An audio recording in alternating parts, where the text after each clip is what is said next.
Hello, everybody, and welcome to tonight's broadcast of the Risen Divine League Losers Semifinals. We started off with 16 teams at the beginning of this season, and we are down to 4 here. We've got Synthetic Esports versus Wichita Wolves here. The loser will bow out in 4th place. My name is Gordo, and I am joined tonight by Goferino. And Goferino, how are you doing this evening?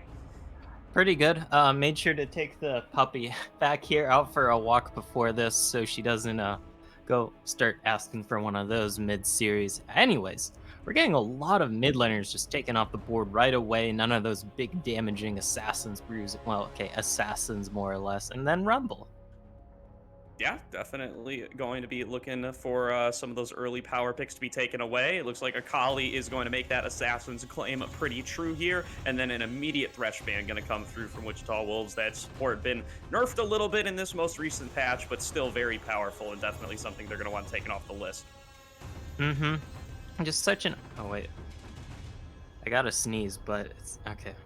All right, well, My body was you're saying welcome to gotta sneeze to sneeze. your heart's desire.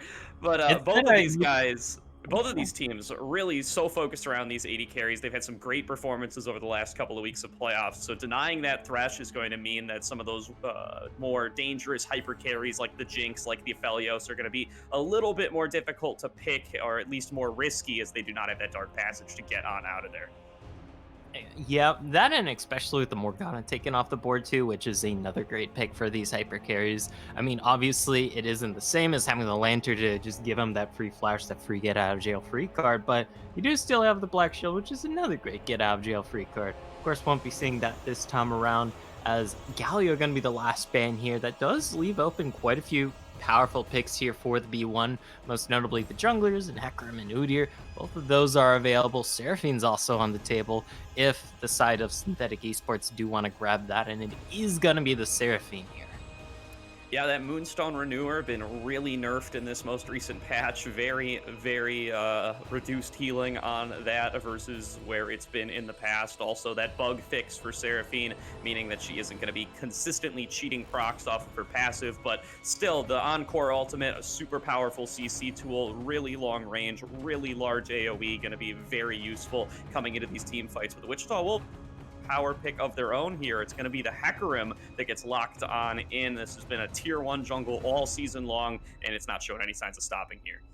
Yeah, probably not going to be showing any signs of stopping for quite a bit here. Although the Jinx locked in here by the Wichita Wolves, like we were mentioning, without that Thresh, you don't have that get out of jail free card. Of course, there are other supports that can definitely peel for you very well, and you'll just have to play a little more mindful with that Jinx. And let's see what Synthetic Esports wants to respond with here, Gordo, because I'm feeling like they're going to be locking in an 80 carry of their own here in this rotation. Yeah, also want to keep an eye out for a potential jungler. The Udyr is the general expected trade for the Hecarim, and it looks like that is going to be the option here. So, going to be 2 speedy boys, both building the chem tank, and both just going to be looking for ganks early. Also, going to be the Echo locked in here for Ukiyo. He is quite well versed on that champion. Has picked it all season long, and is going to be locking it in here for game 1 of Losers Semis. And that does kind of more or less confirm that this is a bot lane Seraphine. There is still the potential that it could be that carry Seraphine, but I don't think we're gonna be seeing that here. Because you kind of want a little bit more damage when you already have that Udyr, and then the Echo also locked in, but situational damage there. So pairing that Seraphine up with an 80 carry, gonna be a pretty poggers thing here, as Silo is gonna be the response here. The Silas versus Echo matchup should definitely be a pretty brawly one, considering both of them are very, very fight orientated. Yeah, and definitely going to be a little bit of a flex pick on that Silas as well. The Wichita Wolves have already taken that one up into the top lane for Mabud already so far this season. Might be seeing that one again. Could also see it facing down against this Echo in the mid lane. Already has a couple of powerful ults to steal away in the form of the Encore and the Chrono Break. And going to be hoping to pick up a couple more as the side of Synthetic wants to round out their draft later on here. The Wolves also now have the opportunity to potentially pinch a little bit of the support pool. It looks like it's going to be their choice as they ban away this Rel. Yeah, and unsurprisingly, Synthetic Esports trying to take away some supports of their own here. Surprised they're going with the Alistar. Obviously, the Alistar does really well into the Seraphine bot lane. It's just Alistar plus Jinx really does not have the biggest kill threat pre 6, which can be very abusable. Either way, though, just taking away more supports, pinching the Wichita Wolves pool here in the bot lane, and trying to keep this Jinx nice and vulnerable.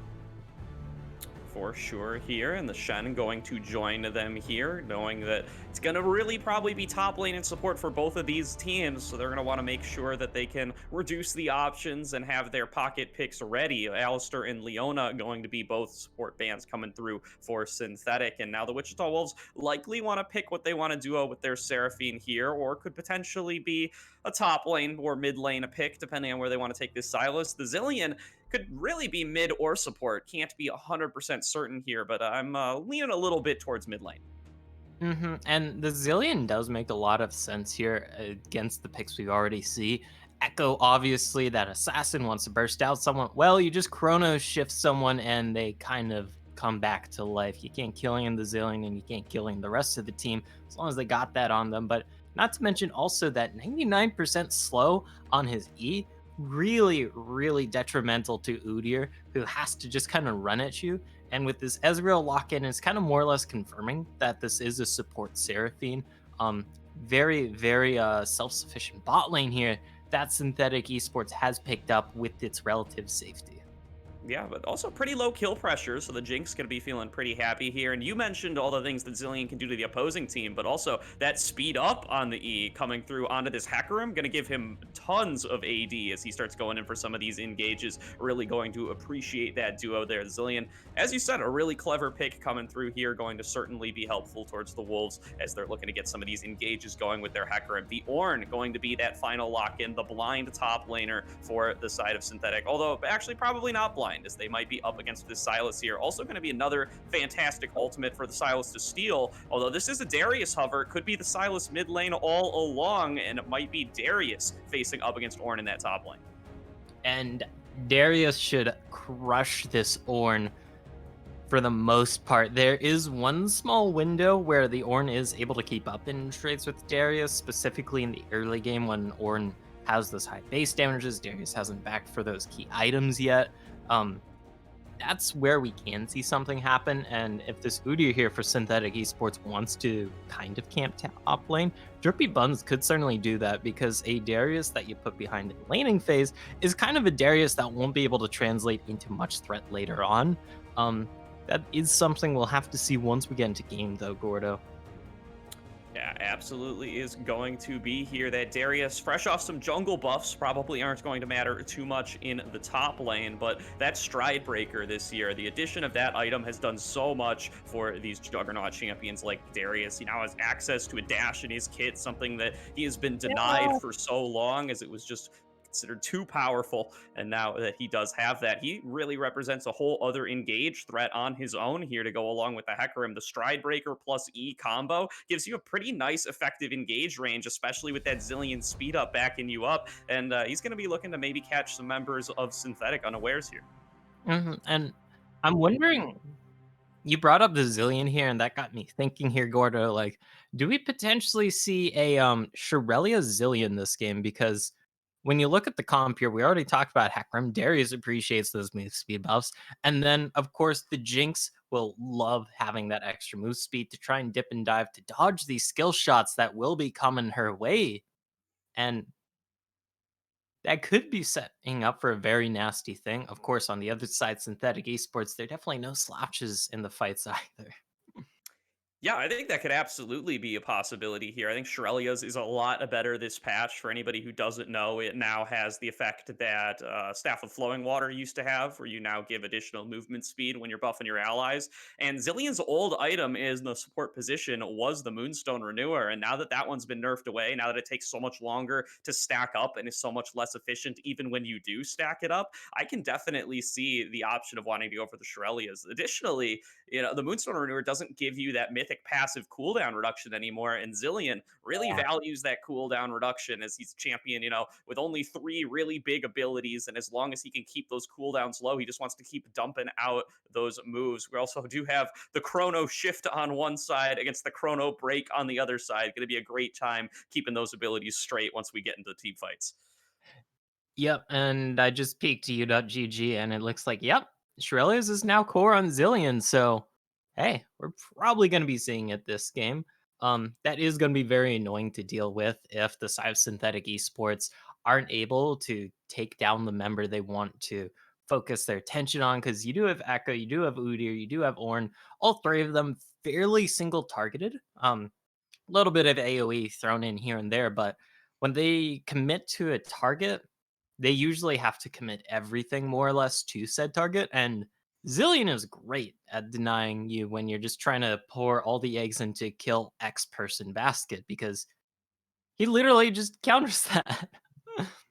He really does. And, Synthetic, they're kind of lacking on the damage front in general here. So having to kill six champions instead of five is going to be a really big obstacle for these guys. You got the Echo to assassinate one target who may or may not be rezzed up by Zillion. And Ezreal isn't really the hard team fight carry, 80 carry that something like a Jinx is. And you're not going to be getting lots of damage from the Ornn. You're not going to be getting lots of damage from the Udyr. You're not going to be getting lots of damage from the Seraphine. That's a really kind of uphill battle for the side of Synthetic to really start to take down these champions on the side of the Wichita Wolves. Darius is going to be tanky, Hecarim's going to be tanky, Silas is going to be sustaining on up, and that Chrono Shift always going to be in the back pocket. It's going to be an uphill battle for sure. Of course, the Synthetic Esports, Ezreal Seraphine lend themselves really well to denying what engage wants to happen from the side of Wichita Wolves here. The Encore will, of course, pass through everyone. That includes the Hecarim running at you, the Darius running at you, and the Silas kind of running at you, but not as much as the other two.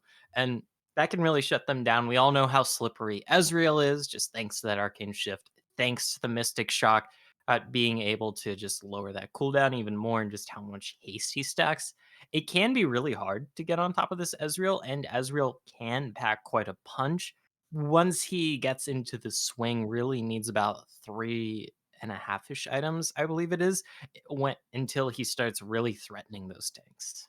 Yeah, and even then, it's not really. He doesn't go the Lord Dominic's regards. Usually, he's usually building more of a lethality style build where you eventually end up with the Dusk Blade. It's not the best tank shredding, even once you do have all those items in your pocket. But Jinx not the most adept tank shredder either, although definitely can go for that Lord Doms to be able to get that damage going. Also, just going to be a little bit more damage coming out of her teammates. The Hecarim and the Darius going to be bigger damage threats than the Udyr and the Ornn. Just not different kinds of champions altogether that are going to be coming through to try to back on up these team fights. But with that, we're going to throw it to a quick break here while we get loaded on up into the game. But do not touch that browser. We're going to be right back with game one of this best of three between Synthetic Esports and Wichita Wolves Black.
Hello, everybody, and welcome back to this game one of the Risen Divine League losers semifinals here. Both of these teams took first place in their groups here and are now going to be fighting it out for their tournament lives to make it into those losers finals. We do see, look like there might be a little bit of a play coming around towards the bottom lane here at level one. Synthetic Esports moving up into their bush, but they're just going to take a break here in the tri-brush.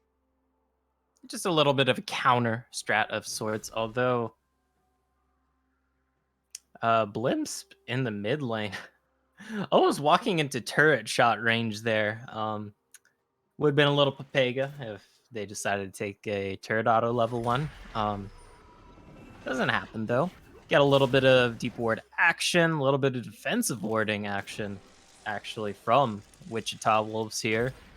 Just not wanting that invade to happen. Does mean they have to use 2 of the trinkets level 1 that would otherwise be potentially scouting where Derpy Buns on this Udyr would be, which is always crucial against the Udyr. You want to know where he is. Oh, never mind. We do see 1 deep ward from the Bud in the top lane, so some knowledge about where both these junglers are. Yeah, the delayed invade going to be rewarded with a little bit of vision here, and now we are going to see the laning phase going to begin here without too much action. Are going to be mirrored starts here, each team getting onto their blue buff. That should mean that there isn't likely to be too much violence going on over these scuttle crabs earlier on, and just going to want to see what jungler can find a lane to make something happen in. It's always definitely a matter of the junglers in the early game. You can talk about level 2 advantages and lanes. That's always a big deal. But yeah, when it comes down to it, it's almost always the junglers just running into a lane and punishing the laner who just stepped a little too far forward. Yeah, I'm going to be keeping a close eye on these solo lanes, though, as there's a really aggressive melee matchup coming into this mid lane between the Echo and the Sylas. But also in that top lane, Mabud really has an opportunity to pressure onto this Ornn here. We were talking about it in Champion Select. Mabud has brought out a huge variety of really high econ champions in the top lane throughout this season, shown a lot of success on that. Whereas Timmy Turner, he really goes for a lot more of those tank picks, has really just been holding it down in the top lane, playing weak side super effectively. So it's going to be great to see both of these guys on kind of their signature style here and see who ends up coming out on top. Especially in a 3-game series, like this is going to show quite a bit for what might happen later on, because if you pick your comfort picks, if you pick your comfort style, and it doesn't work out against the enemy, then you might have some second thoughts. You might be self-doubting yourself. Still, kind of hard to call anything when we're... Oh, the Fish Our Friends is coming in for this gank here. Nukiyo has gone up aggressively. He gets a nice stun onto that Hecarim, but is it going to be enough to enable him to escape? He gets hit by those chains and just barely manages to get on out there at a sliver of HP. That parallel convergence made all the difference there, and Nukiyo manages to escape with a trade of flashes and even getting Hecarim's ghost to boot. Yeah, Fish Our Friends just not opting in to finish off that kill due to the bot lane of Aaron and Princess Kyle roaming on up. So better safe than sorry, but it still is very costly since you use Flash, Teleport, and Ghost for the Flash and Teleport of Yukio. Derpy Buns is in the bot lane. That's a good route. Yeah, going aggressively on a Daze here. He does not have the Chrono Shift yet, not even close. And so that is going to be first blood picked up for Derpy Buns in this bot lane. Just some nice Udyr pathing, some good aggression from Aaron, and that is going to get this bot lane off to an excellent start for Synthetic Esports. And putting the Jinx lane behind, even if it is just killing the support and denying a few waves to that Jinx, is always massive, since Jinx historically known as the... Oh, never mind. Mid lane. Nukiyo, though, once again, maybe biting off a little bit more than he can chew in these 1v1s up against the Sylas. He is not coming out ahead here. Did not come out last time and almost died to Hecarim for it. And now, you know, he's out of teleport. Hecarim is back, unbeknownst to Nukiyo, and he has to be really concerned here about this devastating charge. It comes on through, and he's dead. It's over. That's going to be the phase rush procced, and an easy kill picked up for the jungler of Wichita Wolves. Not even giving an assist over to his mid laner.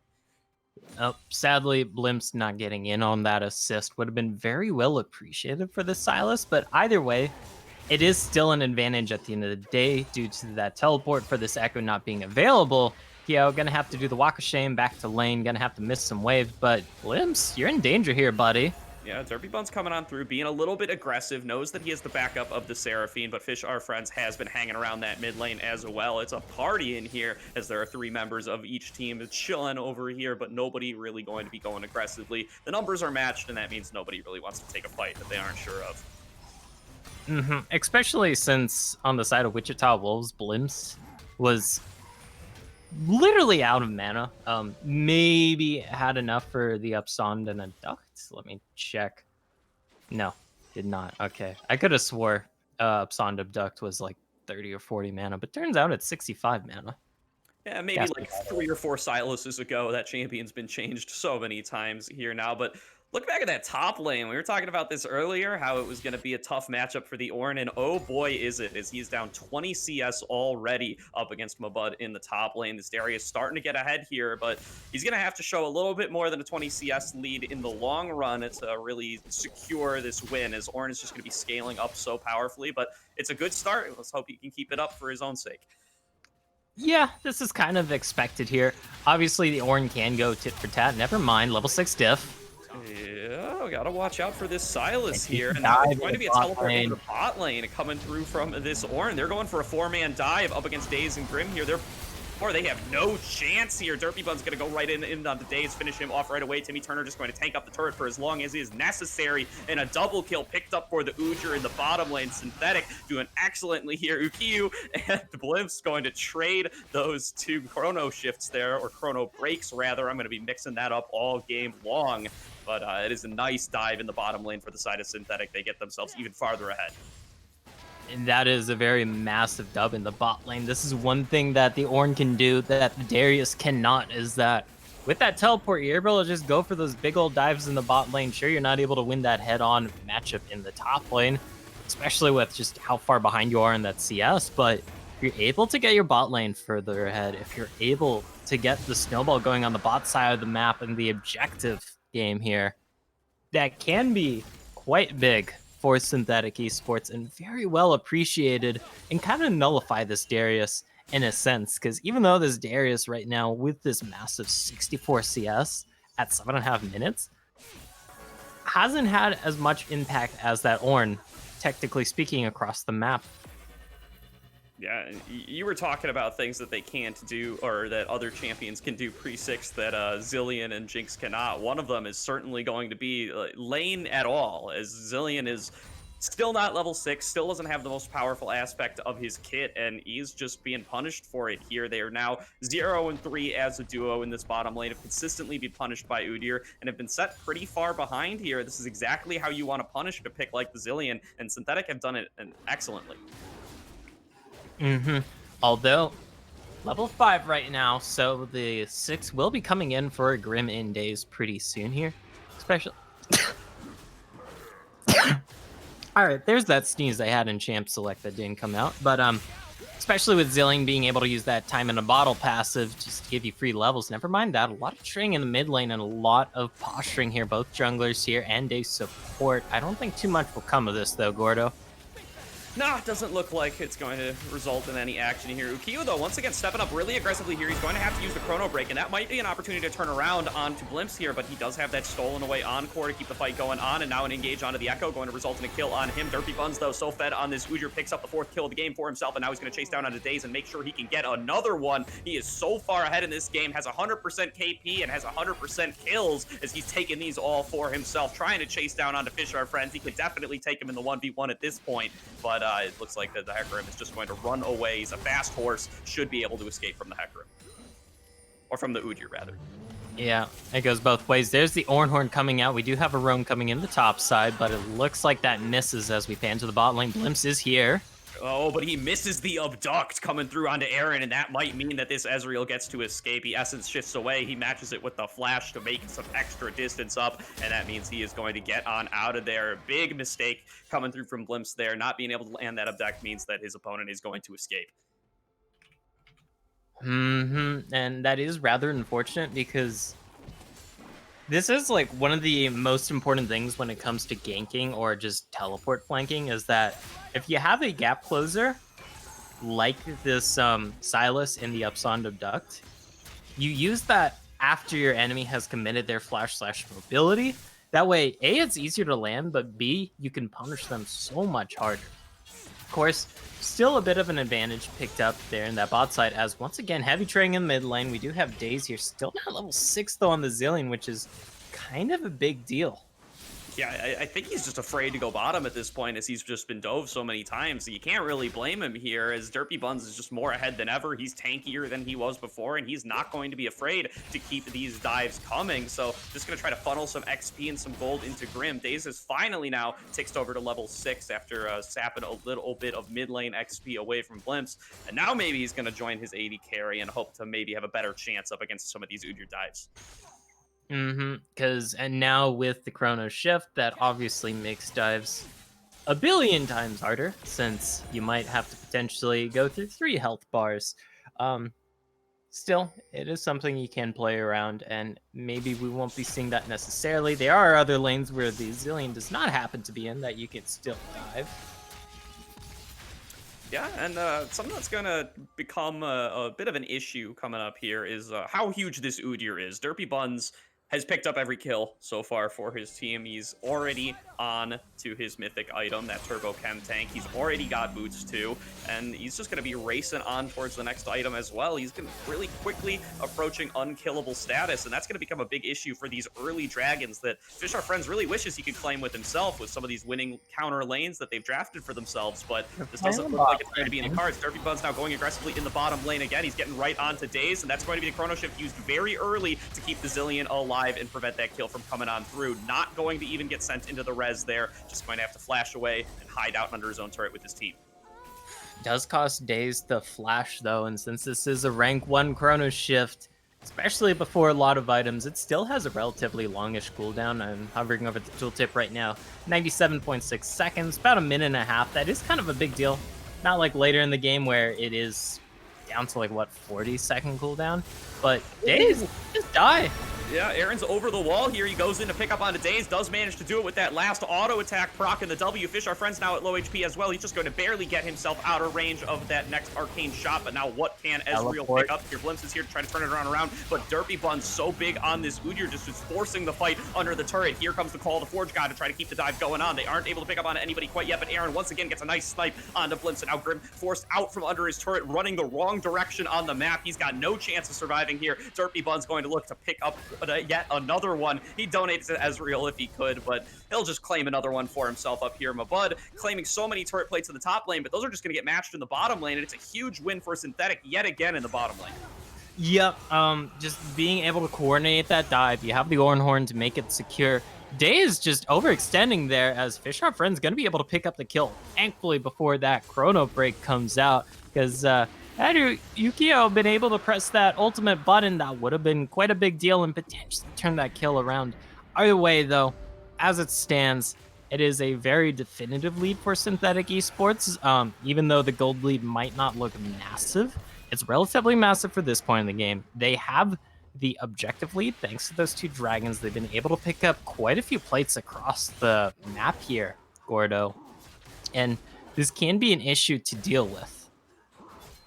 Yeah, absolutely can be here. And we saw Ukiyo just was out of mana in the mid lane, so didn't get the opportunity to use that Chrono Shift out of there. They're trading back onto the Echo any chance that they get, and they've succeeded 3 times for every kill they've gotten all game, but it just doesn't really seem to be meaning much across the map as they've lost both dragons and are just getting consistently aggressed on in the bottom lane. They're going to want to turn that into the first turret as soon as they can, at least to deny it from Mabud. So we are going to once again see Derpy Buns. He's hanging out down here. He wants to make the dive happen again, but once again in the mid lane, these guys are just going at it, but they are going to disengage after all the abilities are used. Doesn't look like it's going to be a solo kill this time. And one of the important things about the trades now is that since Blimps does have this finished lost chapter, it does mean he can go for a lot more trades. Before we saw how mana intensive they were, but since he now has this in his pocket and is much more spam friendliness, it's gonna be very nice. But hey, once again, we see this Udyr just camping out in this bot lane, running amok more or less here, Gordo, and 6-on-1. Sure, Udyr building full tank probably not the biggest threat to back line. We're talking about later in the game, but when you're this far ahead, never mind, Derpy Buns. Yeah, when you're this far ahead, you can just dive the mid lane like it isn't even there, and they're going to claim a kill right there on the Blimps before he even gets the chance to flash, before he even gets the chance to steal away an ultimate with that hijack, and that means the first turret of the game has already gone down. It went down long ago, but the mid lane turret is going to be claimed here, and they are going to open up the map with that and balloon their gold lead up to about 4K. Oof, yeah, that is very big, being able to pick up those turrets. And that is going to be hard to deal with. Sure, if you are in Wichita Wolves, you can look to the top side here and go, yeah, well, we're still having a massive lead here in this top lane in the CS department and the place department, but this Udyr just so aggressively accelerated thanks to these 6 kills. Thanks to those towers, he helped participate in killing here, Gordo, and already on 2 full items and with the finished Lucidity boots. That is quite insane, especially when you consider Grim as this Jinx that is supposed to be shredding through him has not even finished their mythic yet. Yeah, and even like comparing to Fish Are Friends, who's having a good game if you don't look at his opponent on the scoreboard. He's 2-0-1 on this Hecarim. He's got a little bit of extra gold in his pocket. He's farming well, and then you look over at Udyr, and Udyr's already finished off his second item. He's already working on the third. He's coming close to lapping this horse here and how fast he can go, and he's just outclassed him in his own game as far as things are concerned here. He's picked up so much gold for himself that it's just not even a competition. Yeah, that is part of the reason why this Udyr just such a menace in competitive and in solo queue. Never mind that, Ornhorn's coming on out.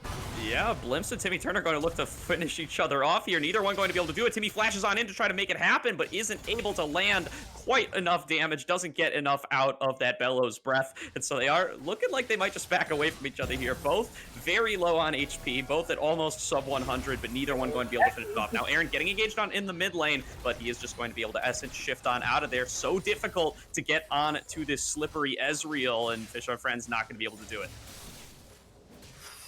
And that's got to feel bad since this Ezreal already sitting on so much ability haste. And I'm going to take a quick peek at just how much. 55 ability haste. That is 35% CDR in the old system. And it's going to get bigger as Yukio.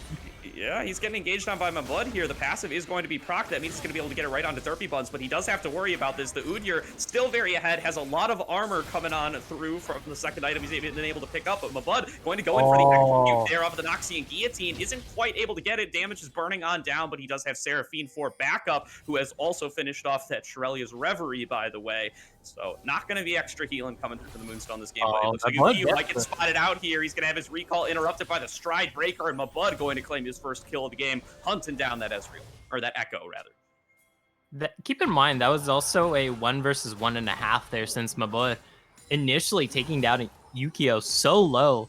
Then Derpy Buns, the super fit Udyr, who's been running amok across the entire map, being a menace to everyone and just being able to do whatever he wants, almost dies. Oh, there's a missed encore and missed knockup as Fish Are Friends gonna get out of that one. Those are some big cooldowns here, Gordo, right before this dragon. Yeah, but they do have complete control. They feel very confident with how strong their Udyr is here, but it looks like Fish Are Friends going to try to shake that confidence a little bit. He dives right on in from the backside on his own, but does he have the backup? Timmy Turner is interrupting onto the backside. Blue team going to slay that dragon. It has been claimed up by Derpy Buns, but they've lost their support instantly for it. The res going to come on through onto Fish Are Friends. He is not dead. He is coming right on back here, but meanwhile, Timmy Turner has no chance to do so. He falls on down for the second kill of the fight, coming on through. A double kill off of the chrono break, though, comes on through for Ukio. He is carrying this fight now. He gets on to Grim to pick up the triple. They're chasing on to Daze to make it 4, and they've actually managed to turn around the fight. They lose the first 2 members, but they clap back after claiming the dragon. And that was such a great start to the fight, but what turned it around was that Yukio chrono break in the dragon pit to just instantly delete 2 members, because that was a great start to the fight. Mabudno did not have the Noxian Guillotine, though, to finish off those members to get that big reset of his. And that was kind of a big deal there. Now sitting on 3 dragons, keeping their gold lead, and keeping this massive shutdown on this Udyr here, and getting other members fed as well, Gordo. That is quite the fine place to be in if you happen to be Synthetic Esports. Absolutely is. And you thought you shut down Ukiyu on his signature Echo? You thought that you made him go 0-4 and that he was out of the game? Nah, he picks up a triple kill on the first big team fight of the game, and he is right back in the mix here, probably even ahead of Blimps here, who has been almost equally, if not more so, shut down. Yep. And this is going to be an uphill battle for the Wichita Wolves. I mean, thankfully, you still do have the scaling of the Jinx. The Silas scales very well. And you have the Zillion who can help accelerate that scaling thanks to the level up boosts. But now with Baron on the table, and that fed Udyr, this fed Ezreal. Yeah, we could just see this happen right here. I don't know if that Vision Ward in the back of the pit's disabled, but Does not appear to be, so that is going to be completely face up for the side of the Wichita Wolves. They know that this is going down, and Synthetic Esports think that they don't. This might be a big steal opportunity if Fish Our Friends is able to find his way on in here. They are not expecting this to be contested. Here he comes. He's going in for the steal, and that's going to be claimed there by the Super Mega Death Rocket from the Jinx. They finish off Fish Our Friends, but that recently buffed ultimate Goferino. Every time we're on this stream, we see a Jinx ultimate steal, and this time it's going to be a huge one onto the Baron. And that one Vision Ward in the back of the pit here for Wichita Wolves, Gordo, not spotted out. That's kind of a big deal because they have full knowledge of that. They're able to go in when they want to. Yukio, in a lot of danger here, is going to have to Chrono Break. Yeah, and can he even survive after the Chrono Break? He gets the damage across, but not even a chance against the Noxian Guillotine. Mabud takes a third kill for himself here. He finishes off onto the opposing mid laner like he never even got those kills.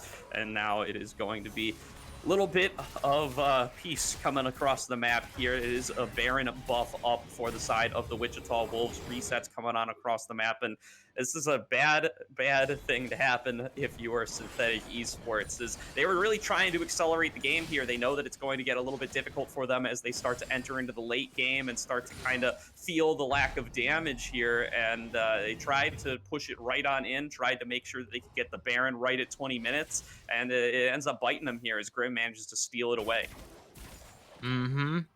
And that is going to let Wichita Wolves here just kind of stall out this game. We do have the Dragon coming up, though, in a little over a minute, though, Gordo. So that is going to be another big thing that we are going to have to watch, since Wichita Wolves won't just be able to sit back and go, yeah, enjoy that Cloud Soul, buddy. No, you kind of have to contest it. It is that Cloud Soul that is kind of a big deal. Yeah, especially on Udyr, who can just proc in anytime he wants just to go even faster. He's already looking to be sprinting on across the map in half a second, so he'll certainly take anything that enables him to do that more easily. Yep. But there's the Time Winder Blizzbum. Yeah, once again, they are just going to be going up against each other. Ukio's been taking this fight all game long. He's never really managed to win it, but maybe this time is going to be different, but it looks like it's not going to be. He dodges away from the Abduct. That's going to be super important, but the flash from Blimp's going to come on through, and that means that not long for this world. He tries to escape, but this time the Abduct's going to land, and that's going to be a kill. He do it in time. He's immediately trying to teleport his way out of there, but doesn't manage to do it. The Bear Stance going to immediately stun him. He gets hit by the True Shot Barrage across the map and shut down by the side of Derpy Buns, but that does mean that the side of the Wichita Wolves, they can start sieging in this mid lane. They've already picked up the outer, and they're going to start moving out on the inner. They still have the Baron buff and are super empowered to go for this. Although, there's the Encore just going to be whiffing. There's the Super Mega Death Rocket. Fish Our Friends. He's going to want to go over soon. Can he get the double steal?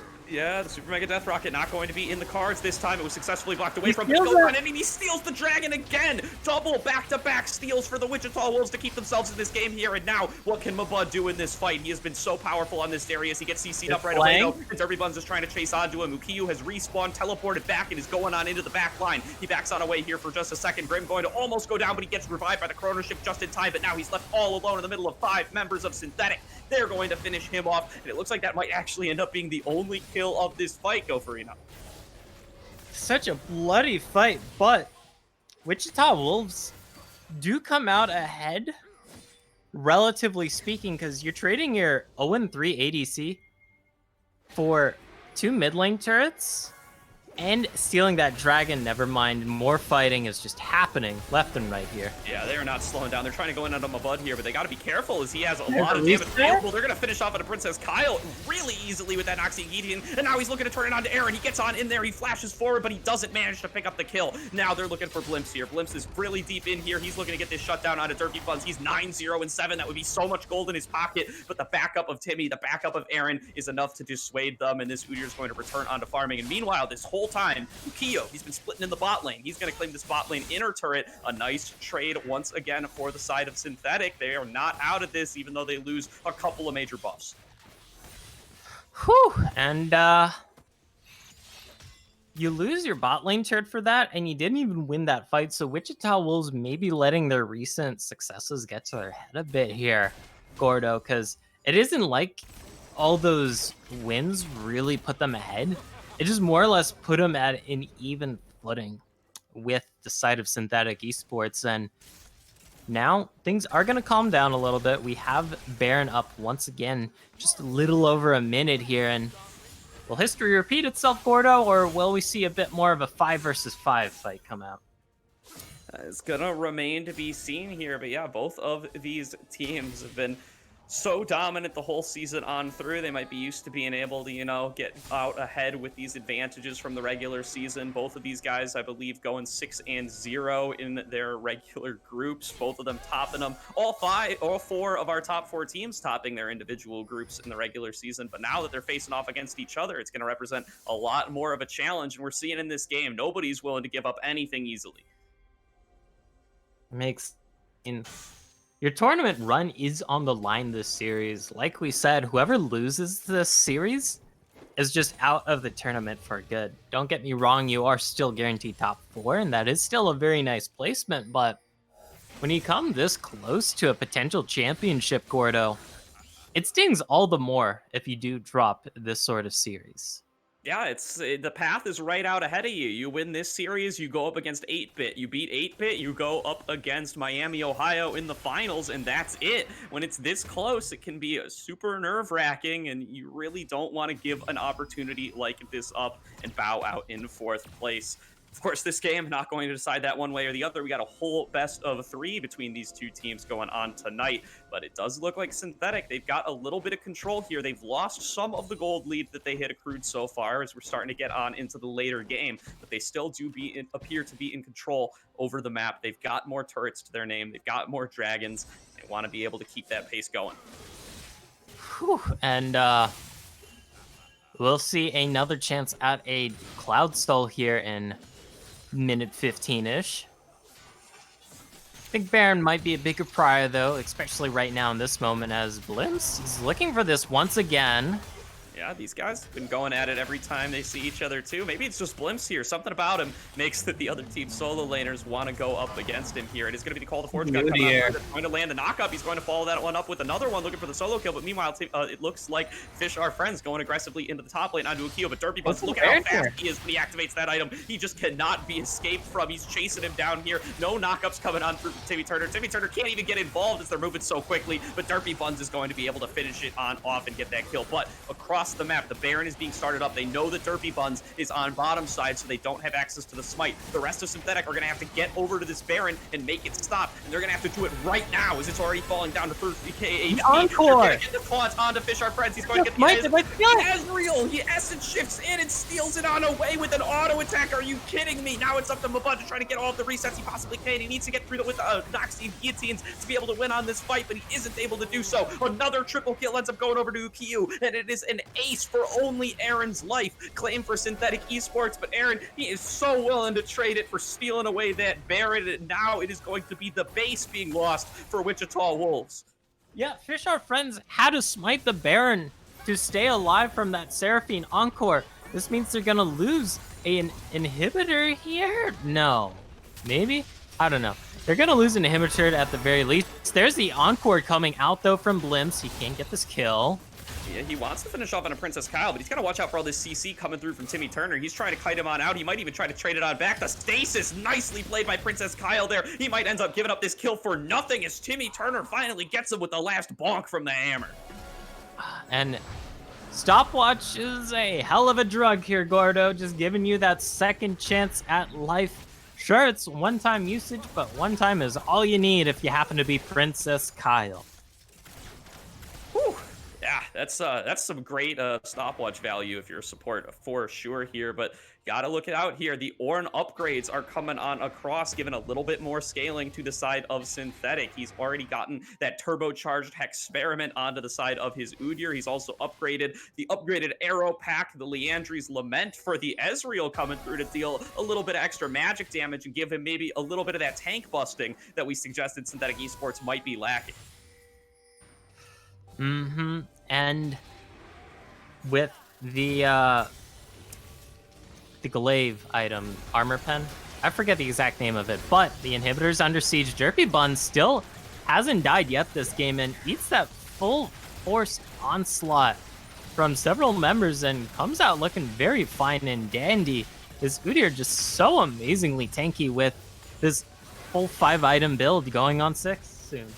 Yeah, I mean, he's 10-0 and 10. He's got full control over this game. He can buy any item he wants, and we talked about him being pretty much unkillable back when he was only at 5 kills, and he's certainly made that true. Hasn't gone down a single time yet this game, and it's just getting harder and harder for the side of the Wichita Wolves to try to burst on through him. And now they're looking to end the game here. The Call of the Forge God comes on across, slows on multiple members, but isn't able to finish anybody off. Now Princess Kyle at low HP trying to get on out of there, does manage to do so. Aaron still raining down auto attacks from the backside. He gets taken out down by the Noxie and Guillotine. He gets the support as well, but Derpy Bun's still alive. Timmy Turner's still alive, and Ukiyo has to be this primary damage dealer with the loss of his carries. The Chrono Shift going to come down onto Mabud, but they aren't actually going to end up proccing it at all. They just back on out of that fight. It is going to be a 2-for-2 thus far here, but the base is just getting demolished here by these Baron minions. They've kept them hammering away at the Nexus turrets throughout the entire extended fight, and they managed to take down a Nexus turret for it, but they might not be able to chase any farther. They do not have the consistent DPS of Aaron, and they are facing down Grant.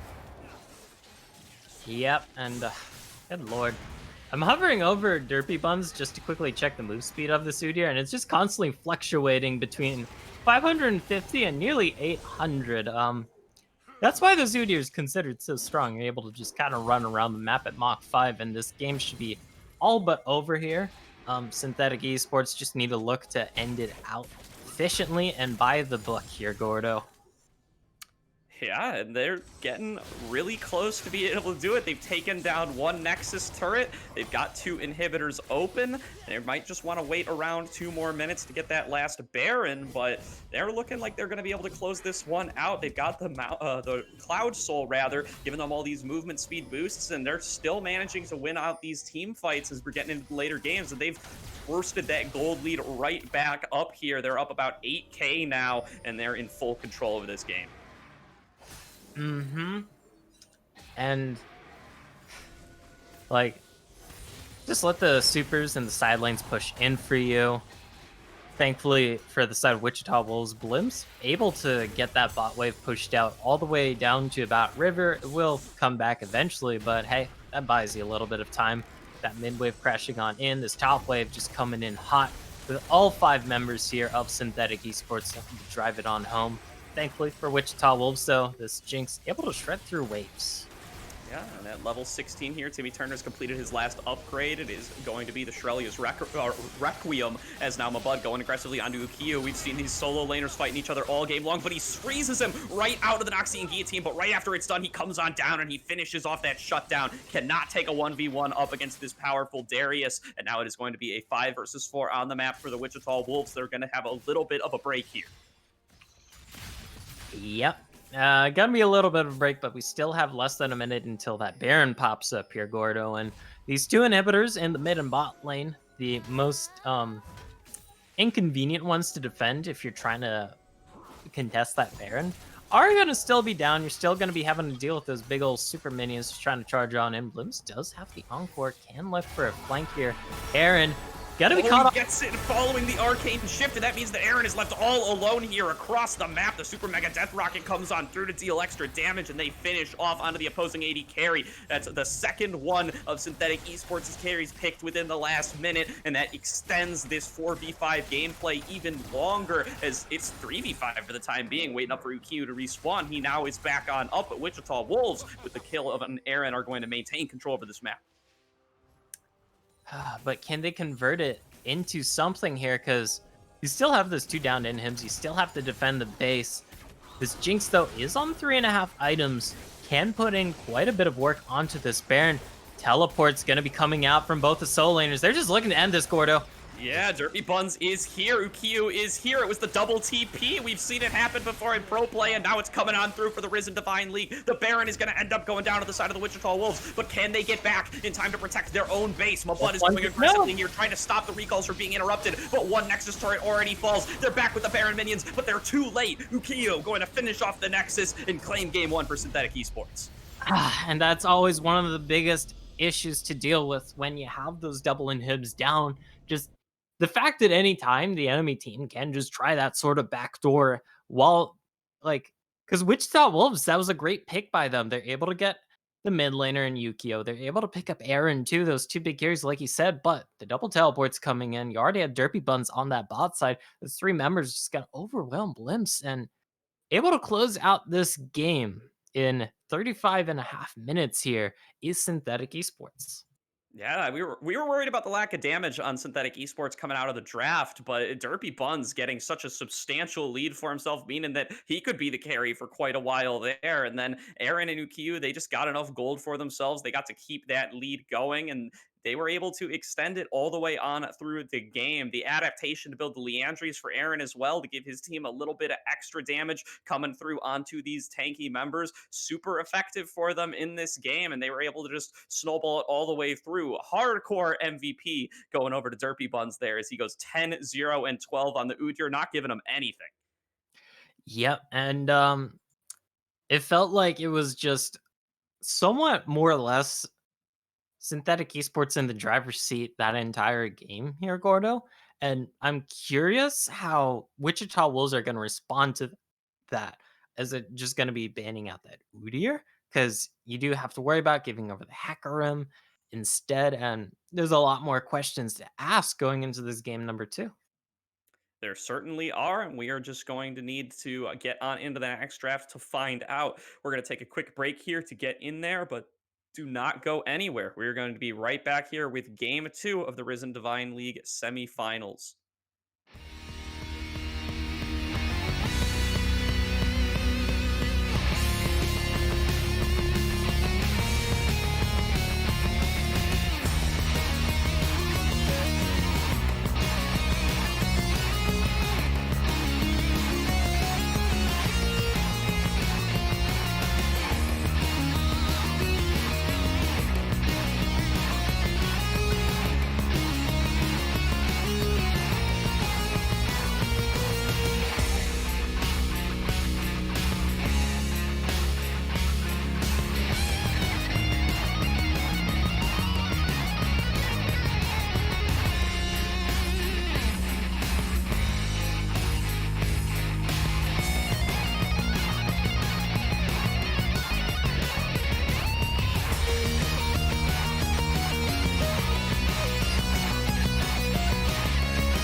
Welcome back, everybody, to tonight's broadcast of the Arisen Divine League Losers Semifinals. Here, these two teams competing to not go out in fourth and to move on out into those Losers Finals. We've got Wichita Wolves on the blue side here, trying to clap back in Game 2 up against Synthetic Esports, who looked really good in that last Game 1.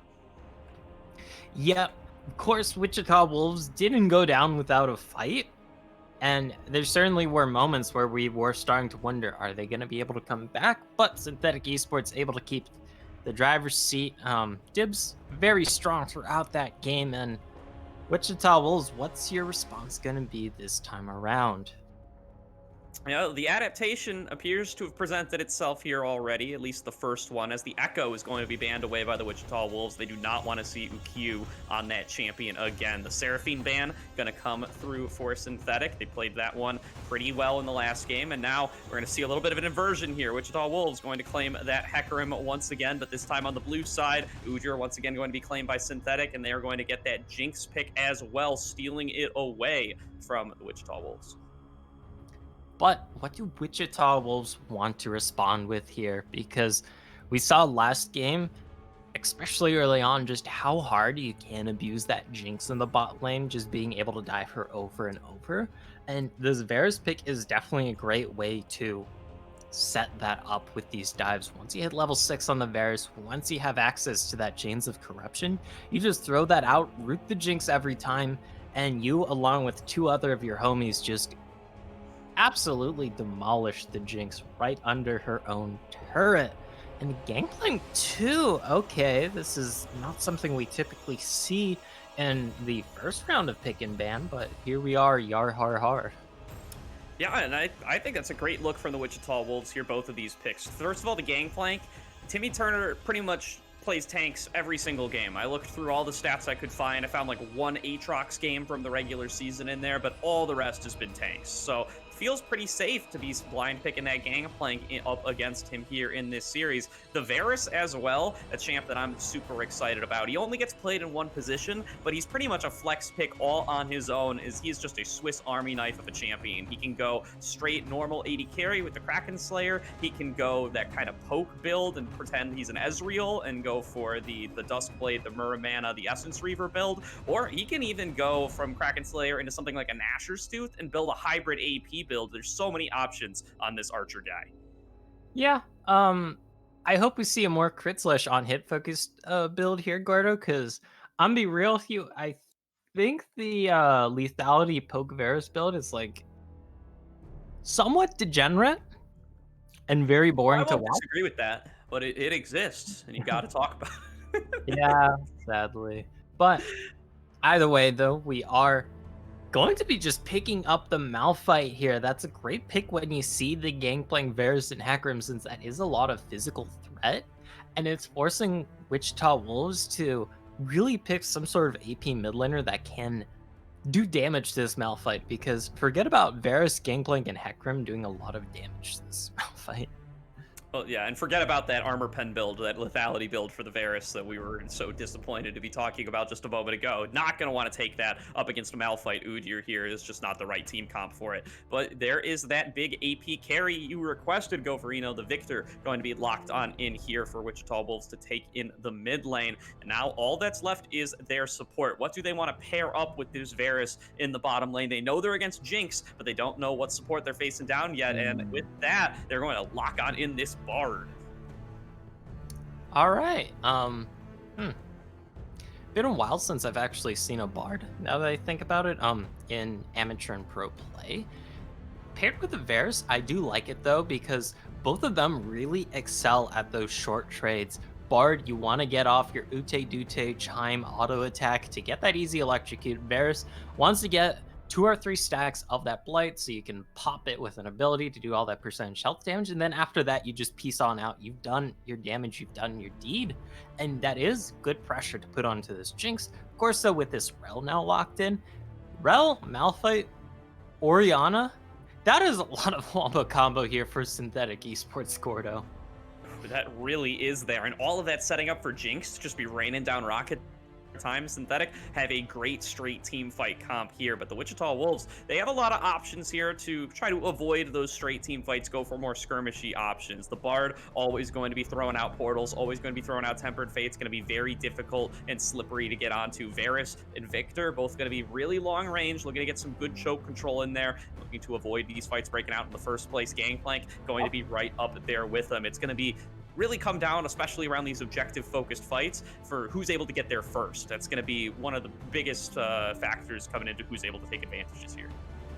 Yep, as there's a bit of a client error for one of the players here, so it is going to be taking a little bit longer for us to get on in. But yeah, a lot of choke point control when you look at the side of Wichita Wolves. You have the barrels, you have the chain of corruption, you have more or less Victor's entire kit, and then Bard has that tempered fate and the little stunneroo of his. So it might be hard for Synthetic to approach these fights to get those wombo combos like you were hinting at here, Gordo.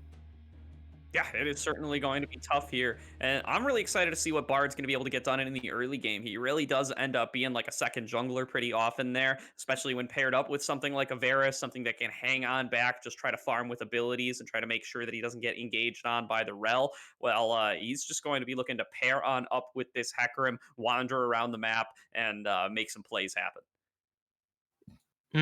And Bard's certainly known for doing that. We all know the meme about Bard saying, "All right, I'm level 3, peace, AD carry," and thankfully, the Varus is one of the 80 carries he can just kind of leave on his own. Not anywhere near as safe and leave aloneable, if that is a word, as the Ezreal, but you still do have the piercing arrow to let you farm at range. You do have the 575 auto attack range, which is kind of nice for sneaking in a little extra CS here and there. Um, and I want to see for days, how does this Bard influence the map here? Because we saw just how much influence Derpy Buns had last game with how far he was able to run around the map. Now imagine Fish Are Friends days. So both of those as a Wamba combo here, Gordo. But they can also just fly in from behind you thanks to that magical journey tunnel. Yeah, that's certainly going to be a risk coming on in for these mid and top laners as the Bard starts to wander on around there, or even if he chooses to loop on and back into the bottom lane. But I'm also going to be wanting to keep a close eye on how Grim is going to be able to perform on this Varus. We talked about how Aaron was such a big force for Synthetic in the last game, and he's been a huge force for them all season. We were just talking about some of the stats in between games, and Aaron is first in total gold. He's first in damage per minute. He's first in KDA for the whole playoffs so far. This guy's been popping off here, and now he has the Jinx to his name, and probably a pretty favorable lane for it as well.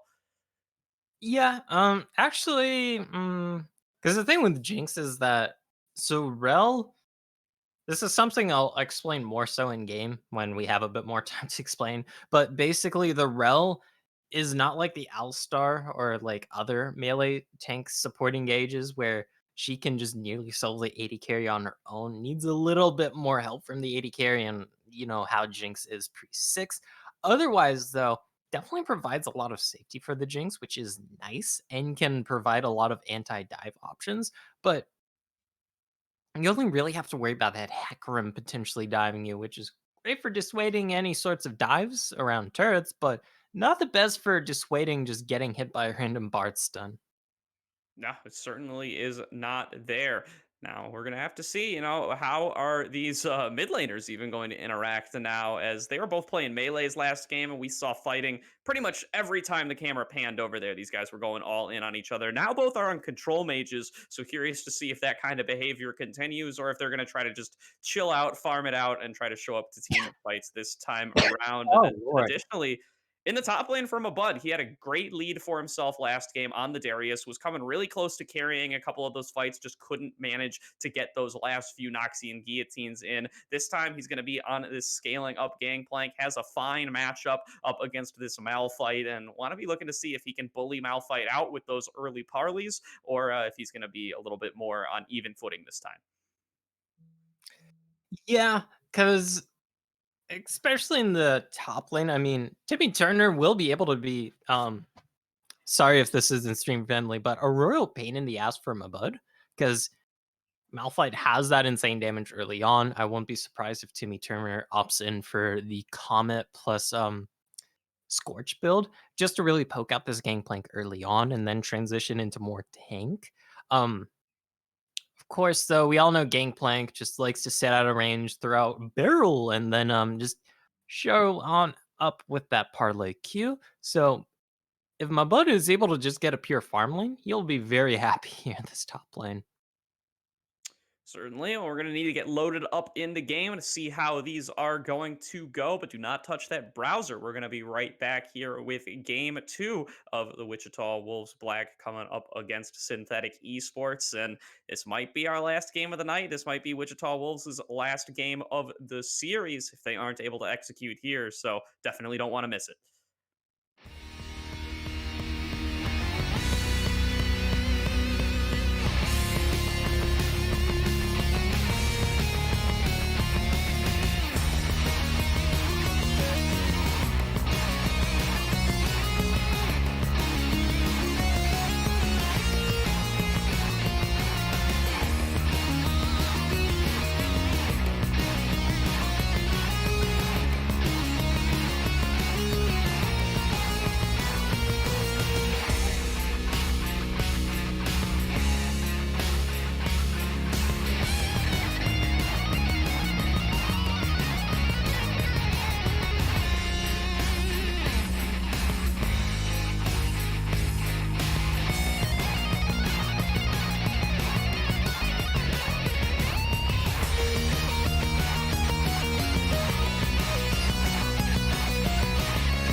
Welcome back, everybody, to tonight's broadcast of the Risen Divide League Losers Semifinals between Wichita Wolves Black and Synthetic Esports. We are through this draft number 2. We have loaded into the game, and now we are going to see if we're going to have 3 games tonight or if Synthetic Esports are going to be able to move themselves up to Losers Finals 2-0. They're looking to start it up here as Derpy Buns going for the aggressive invade into the opposing blue jungle. He's going to plop a ward over the wall, and that's going to give him a nice little information lead to start on off. Yep, very crucial. We saw just how gosh darn impactful junglers could be last game, especially when given a massive lead early on. And hey, at least knowing where the jungler who's just gonna run at you at Mach 5 is gonna be, there's gonna be a nice little bit of peace of mind. I don't know why I was thinking safety of mind, but fairly similar phrasings. Either way, though, like we said, Synthetic Esports looking to close out this series, whereas Wichita Wolves, they want to make the comeback here and potentially look for that reverse sweep here, Gordo.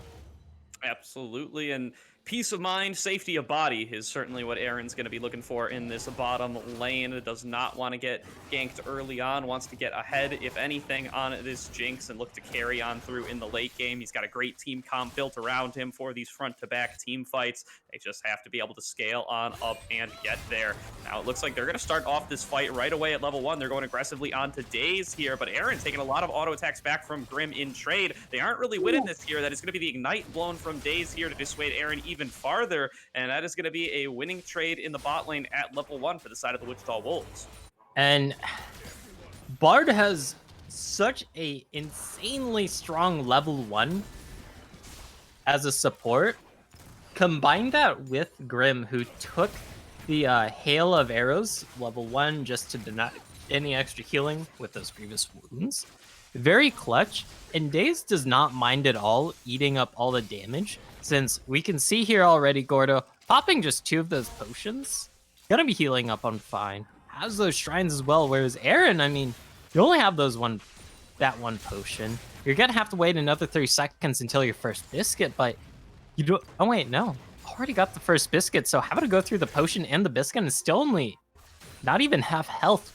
This is disastrous. Yeah, it's a rough start for Aaron here, and you said it, hail of arrows at level 1, hail of blades at level 1. It's a hail storm coming through for Grim here, and that's going to give him quite a bit of an advantage here. But now, looks like there might be even an invade on the red buff here. They're looking to extend that advantage elsewhere as Princess Kyle goes aggressively here on to Fish Our Friends early on. Derpy Buns looking to get aggressive here. He goes on in, he's trying to make something happen on Fish Our Friends here. He claims first blood for the second game in a row. Going to end up going down in trade, though. His perfect score for the series is over. Aaron now going to flash forward, going to try to get excited, and does manage to do so. Now coming back forward, looking to take the fight from the front to back, but has to be very wary of that Death Ray. Ukiyo is now out of mana. He flashes over into the Baron Pit, and now Daze is going to have to try to take this fight on his own. He's got double buffs on this Bard, and he's going to be able to pick up onto Jinx here, but now Glimpse has to be a little bit concerned here. Princess Kyle trying to solo him out, but Rel just does nothing without an ally nearby. He's definitely going to die, but he does manage to trade back on the bush first. Now, a crazy flash over the thick wall there, going to give him a little bit of distance, but there's no way you escape Bard. Daze is going to take him down eventually here, or Fish Our Friends, or somebody. There's no way that Rel's going to get out of here. Are you kidding me? Princess Kyle manages to just walk it on all the way back, eventually gets the remount for the movement speed, and is going to claim that kill and exit in style. Now Mabud, though, getting aggressed out in the top lane. We have no breaks in this game, as now there is going to be aggression coming out through from Derpy Buns. He's going to be able to just finish off this kill all on his own, making it 4 for the side of Synthetic Esports here, 4 minutes into the game. And if there are any Risen admins watching, I know Julia Thorn / Focus is. If you could quickly check the Twitch toss to see if legit crimes are available to be shown on stream, because Synthetic Esports more or less got away with just a robbery there. There's no way that Princess Kyle should have survived that, but able to get on out. You go 4 for 2, and we're hoping for a Wichita Wolves comeback, maybe a stronger start to the game, but this is not it, Chief. Well, they've killed Derpy Buns for the first time this series. They got that one going for their name here, but they've done it by giving him 2 early kills, including the first blood. He's already picked up those CDR boots and is now going to be running around even faster than he was before. Once again, he started off ahead of the opposing Hecarim. Ooh, nice little cosmic finding on Aaron in the bot lane, but he's not as low HP as he once was. He might be very, very down in CS, but he's going to look to just farm this one out and scale up for later. It's gonna have to be a scale up for later sort of deal with just how far behind in CS this Jinx is. Even with that small assist, that doesn't make up for the CS gap.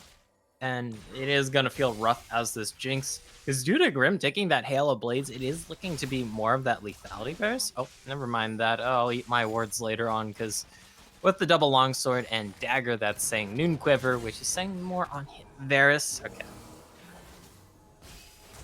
Yeah, we'll find out what build it ends up going. It could still be that hybrid build I was talking about in Champion Select. That one does traditionally start off with the Kraken Slayer before you start going for AP. But I'm not going to get myself too excited for that one. They already have an AP carry on this team. As now, just going to be back to farming it out. My bud ended up being taken down there for an early kill in the top lane. Was picked on off by Derpy Buns, but otherwise has built up a nice CS lead for himself in this top lane up against the Malphite. Yep. And it's kind of surprising, really, because it's not like Timmy Turner should be under any real threat in this lane. Sure, he'll be under a lot of real annoyance because he's not realistically going to be able to kill this Gangplank outside of getting a lot of poke down and then just dropping the unstoppable onslaught onto this Gangplank to maybe fish out a kill. Sorry, unstoppable force. But another thing that also surprised me, Gordo, is that Timmy Turner started with the Dorn Shield and not the more typical, at least in this matchup, Corrupting Potion. Because the Corrupting Potion does allow you to more or less spam Q. Never mind, the Unstoppable Force going to be the Unstoppable Whiff. Well, he hit the Gromp at least, going to be knocking that Toad a little bit into the air, but not going to claim any champions with it. It's certainly the targets that he definitely wanted here. As we're going to see, it's actually going to be the Bard hanging around in the bottom lane while Princess Kyle is roaming around the map here, as they're just going to leave Aaron to try to farm it out on his own, 1 versus 2 under the turret. And, you know, it's not really like Bard's going to dive you on his own, although he may very well try. He's coming up for the positioning. He gets the Cosmic Binding here. He's going for it. There goes the Cannon Barrage coming on through from across the map from Mabud, and that's going to allow Mabud to claim it, but the teleport through from Timmy Turner going to allow them to trade back for days. Not as in for a long period of time, but as in literally for the player, days. Yeah, it's gonna feel like days though, I guess. I don't know, however you want to force that. But still, Wichita Wolves, that is a definitive dub for them, because you take out that top laner's teleport from Timmy Turner, which reduces that massive threat that this Malphite has, being able to just teleport in and unstoppable force your backline. It means this Gangplank here gonna be able to just keep farming up, takes a second plate, extends the CS lead, and the kill you got was onto the enemy Jinx, who's trying to scale up, just denying her even more CS, denying her even more EXP. Aaron is gonna be so far behind. It's kind of ironic that we brought up those high stats right before this game, because not gonna be having the high stats of this game with this deficit, it feels, Gordo. No, this is definitely going to be the stat killer. At least some of these stats might fall away here. Gold per minute, definitely not going to be helped out very much by this game. KDA probably not being helped out much by this game. So definitely going to feel a little bit bad for those statistics. But at the very least, he's clawing himself back up into this game. Still only down maybe around 20, 25 CS-ish, and is not as bad as it was for a period of time, at least relative to the totals. And now they've just gone in for the complete lane swap here. They're trying to push onto the top side, claim a couple of plates for themselves. They're going to sacrifice the turret in the bottom lane to do that. And that's probably going to be a pretty good call for them. Yeah, you just want to stabilize this Jinx, try and get this Jinx on as even footing as possible, but probably not going to happen. Day's going to be going on in. That's great stun. Yeah, nice Cosmic Binding on a Princess Kyle there. He's going to try to dash on out of there. Flashes over the wall again. Just getting some nice flashes onto the thick walls this game is Princess Kyle, but he does not manage to escape this time. But now Derpy Buds is up here to go in on to fish our friends, and they just melt right on through him. Once again, going to steal that kill. I would have liked to get it on. Ukiyo goes for a flash, doesn't get quite as much distance as he might have wanted there, and that means they're not going to be able to finish off another kill. All right. Let's just pretend that flash was a fat finger, and it didn't happen just there, because a little bit. Princess Kyle do it all game, and just this time it just doesn't work out. Yeah, I mean, it was close. I know what Yukio is going for. The flash into the shockwave is just the flash not able to get enough range to put yourself in range for that shockwave, which would have been great. Never mind that. The action just never ends, Gordo. Yeah, they're going right in on Bud here. He does likely have the oranges to be okay. Derpy Buns, though, taken down incredibly low here by Daze. He's actually just dishing out so much damage on this Bard that they aren't actually going to be able to win the fight. Princess Kyle now left all alone. He's gone through the one-way portal, can't get back over, has to use the Blast Cone to do so. Meanwhile, they've just been taking down the Rift Herald between Victor and Hecarim. Fish, our friend's going to pick that one up for himself. Now the Cannon Barrage comes on through. They're looking to cash out from this top lane play. Blimp's going to take down Princess Kyle. Mabud going to claim a kill on Aaron, and it is 3 for 0 plus Rift Herald in the top lane, claim for the side of the Wichita Wolves. Might be better. Timmy Turner not going to be able to secure that kill. Might actually up here to the turret. An insane flash from Grims keeps him alive there for the extra second, prevents him from going down to the unstoppable force, almost trades the kill back onto Timmy, doesn't manage to do that, but still certainly got to be feeling good to stay alive in that bot lane, to keep farming up, and now not even to need to recall, as Timmy Turner's been taken so low by that turret that he's the one who has to get out of there. Yeah, impressive flash, and that's what I like to call the ARAM flash from Grim, because if you play 80 carries in ARAM and there's an enemy Malphite who basically inevitably always goes full AP, you have to learn how to instantly flash that unless you want to die every single gosh darn fight here, Gordo. And hey, shout outs to the ARAM homies if Grim is one of them. Either way, though, Wichita Wolves, after that very scuffed early fight that put them at such a deficit, they're actually able to come roaring back thanks to the first tower being taken, thanks to this kill they've grabbed, and thanks to CS leads in several key lanes here. Yeah, for certain. Got to be feeling good with those CS leads they've gained for themselves in days. Now, once again, going aggressively into Timmy Turner. He's here all on his own. He can wait for everybody to come through a little bit later. He can just get the Cosmic Bindings all on his own. And now Timmy has no flash. He has no ultimate. He's going to get ulted on by the Hecarim, and that means that Daze is going to be able to claim that kill for himself. Maybe would have preferred to put that gold elsewhere, but you know what? Daze earned the kill all on his own. He caught him out, and he gets to claim it. Oh, that's a good pick, though. Yeah, Mabud going to be aggressed on in this top lane. He's familiar with this at this point. Derpy Bun's going to go in for the dive, but it's going to get cleansed away from immediately, and that pretty much means that they can't follow any farther. Derpy Bun's just not able to make the plays happen like he was last game, and once again, Mabud, 3-1-2 on this gangplank, going to once again narrowly escape death. Keep in mind, we also saw the Malphite picked into this gangplank, and sure, the Malphite doesn't have to worry about being killed by the gangplank, but the Malphite can't. Oh, Aaron. Oof, getting caught out here. Gonna once again have to blow the flash. Gonna have to blow the heal as well to get a little bit more distance out of the way. Now, Fish Our Friends, though, taken down a little bit low here. Doesn't actually have a way to get over the wall without the ultimate. That means he's gonna get collapsed on. He gets hit by a little bit of the Magnet Storm, but not enough to keep it going. And a nice Tempered Fate going to stop that engage in its tracks. Guarantees that the Hecarim's able to escape. The Super Mega Death Rocket gets blocked as well. They just cannot finish off onto Fish Our Friends. And Wichita Wolves still very firmly in the driver's seat this game. Able to clean up what happened. Never mind Daze. Glimpse. Yeah, Q getting pressed on in the mid lane, but just gonna have to shockwave him. Gets both of them in there. CC's him up for an extra second. Procs the phase rush. Walks on out of there.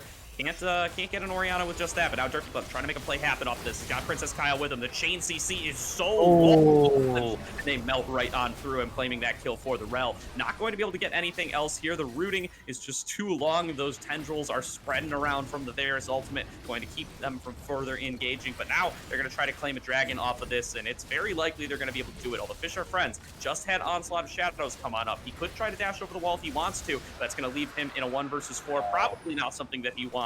Second dragon of the game going to go over to Synthetic.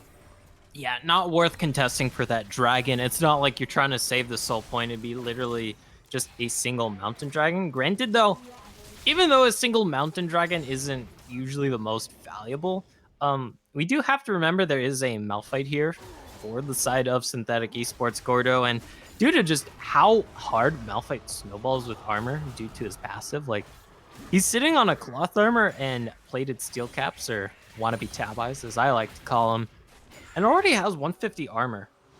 That is quite a bit, and it's only going to get more insane from here on out. It's really going to be on Blimps to shred through this Malphite. So yeah, let's see what they're able to do with this. Fish Are Friends. Yeah, Ukiyo possibly getting dove on here in the bottom lane, but it doesn't look like the Onslaught of Shadows gets a nice enough fear to where they want to keep chasing. That is going to be the Ghost and Ultimate expended from Hecarim for just the flash from Ukiyo, so he's willing to take that trade. Now another attempted engage from Princess Kyle. He flashes forward, he goes for the Magnet Storm, but it just gets flashed away from Blimps. Still, getting out the Orianna's flash, always very potent, means that Orianna can't flash Shockwave your team and makes her more vulnerable the next time you try something like that. Jerky Buns, though, has a bit of a flank set up, though. What does this Udyr want to do?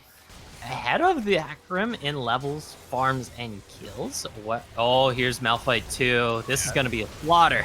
Yeah, they got the pick onto Fish Our Friends. That's going to be a two-man unstoppable force coming on through, going to guarantee that they're able to pick up that kill. Now they're going to have to get on out of there, though. Everybody has arrived from the side of the Wichita Wolves, and they're turning this one around. They've already claimed 2. They're going to try to claim Derpy Buns as well. But Bud flashes over the wall, gets the shot, and gets the double kill. Now they're chasing on to Aaron and Ukiyo, the only members left alive for the side of Synthetic. They're trying to turn it around. Shockwave comes through right onto Grim and Mabud, but they just don't have the damage to finish it off. Mabud gets dominating as he finishes off Aaron. They're going to finish Ukiyo as well. That is going to be a 1-for-5 ace picked up for the Wichita Wolves. They're staying alive in this series. And it was a pretty good start initially, but they're only able to finish off the Hecarim. And then you have to deal with being between 2 turrets behind enemy lines. Then you have to deal with getting locked up in choke point versus a Gangplank who's very fed and is able to drop a fat barrel and just nuke your team. That is a world of pain. And Wichita Wolves, with this 7k gold lead, are looking to just dominate this game, Gordo. They really are here. This is probably the biggest lead we've seen so far in this series, except for maybe the very moment that Synthetic Esports won Game 1. As it's going to be really tough to come back from this on the side of Synthetic. They have to find a way to funnel more gold into this Jinx, but you saw, even when they get the kind of favorable circumstances, when they land the nice Shockwave, the damage just isn't really there to follow on up yet, so they just get hunted down. Yeah, and maybe Jinx is just cursed this series, Gordo. Maybe both teams just know how to so thoroughly punish a Jinx pick, because both times around we've seen a Jinx and hasn't gotten a single kill yet this series. So hey, maybe that's the curse. Maybe. They're trying to funnel the gold into him, though. They're farming on out in the jungle here to try to keep her in the game, to try to make sure she can get some items for herself. Has at least finished that Mythic. Is only really down 20 CS, but it's the deaths that are really going to start biting you. Because every time this Jinx dies, that's time not spent on the map collecting farm, collecting experience, and just being even more vulnerable to this Gangplank who can quite literally nuke you. We have a dragon here in less than a minute, though. See how these teams want to fight over here, Gordo.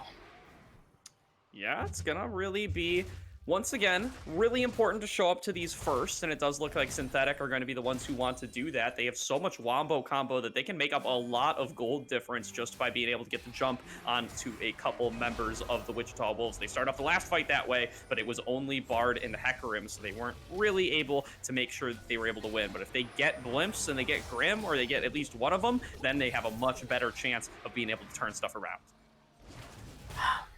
Let's see what they're able to do. Last time, they were able to grab a pick before that dragon and just snatch it on up. It would put them on soul point. We once again have the Cloud Soul. A bit of a Fnatic Death Rush here. Yeah, they're just going to go on in. They're going to take the engage onto Fish Our Friends. The Tempered Fate going to come on through to try to keep him alive for just a little bit longer. That's going to make the difference. The Locket comes through to give him the additional shield, and they just trade back for Timmy Turner. But Blimps has actually been caught out and killed in the mid lane, so it is going to end up being a 1-for-1 so far here, but it is control over the dragon claim by Wichita Wolves, and with the Orianna ult down, with the Rel ult down, they just aren't going to be able to take this fight. They have to give up the dragon.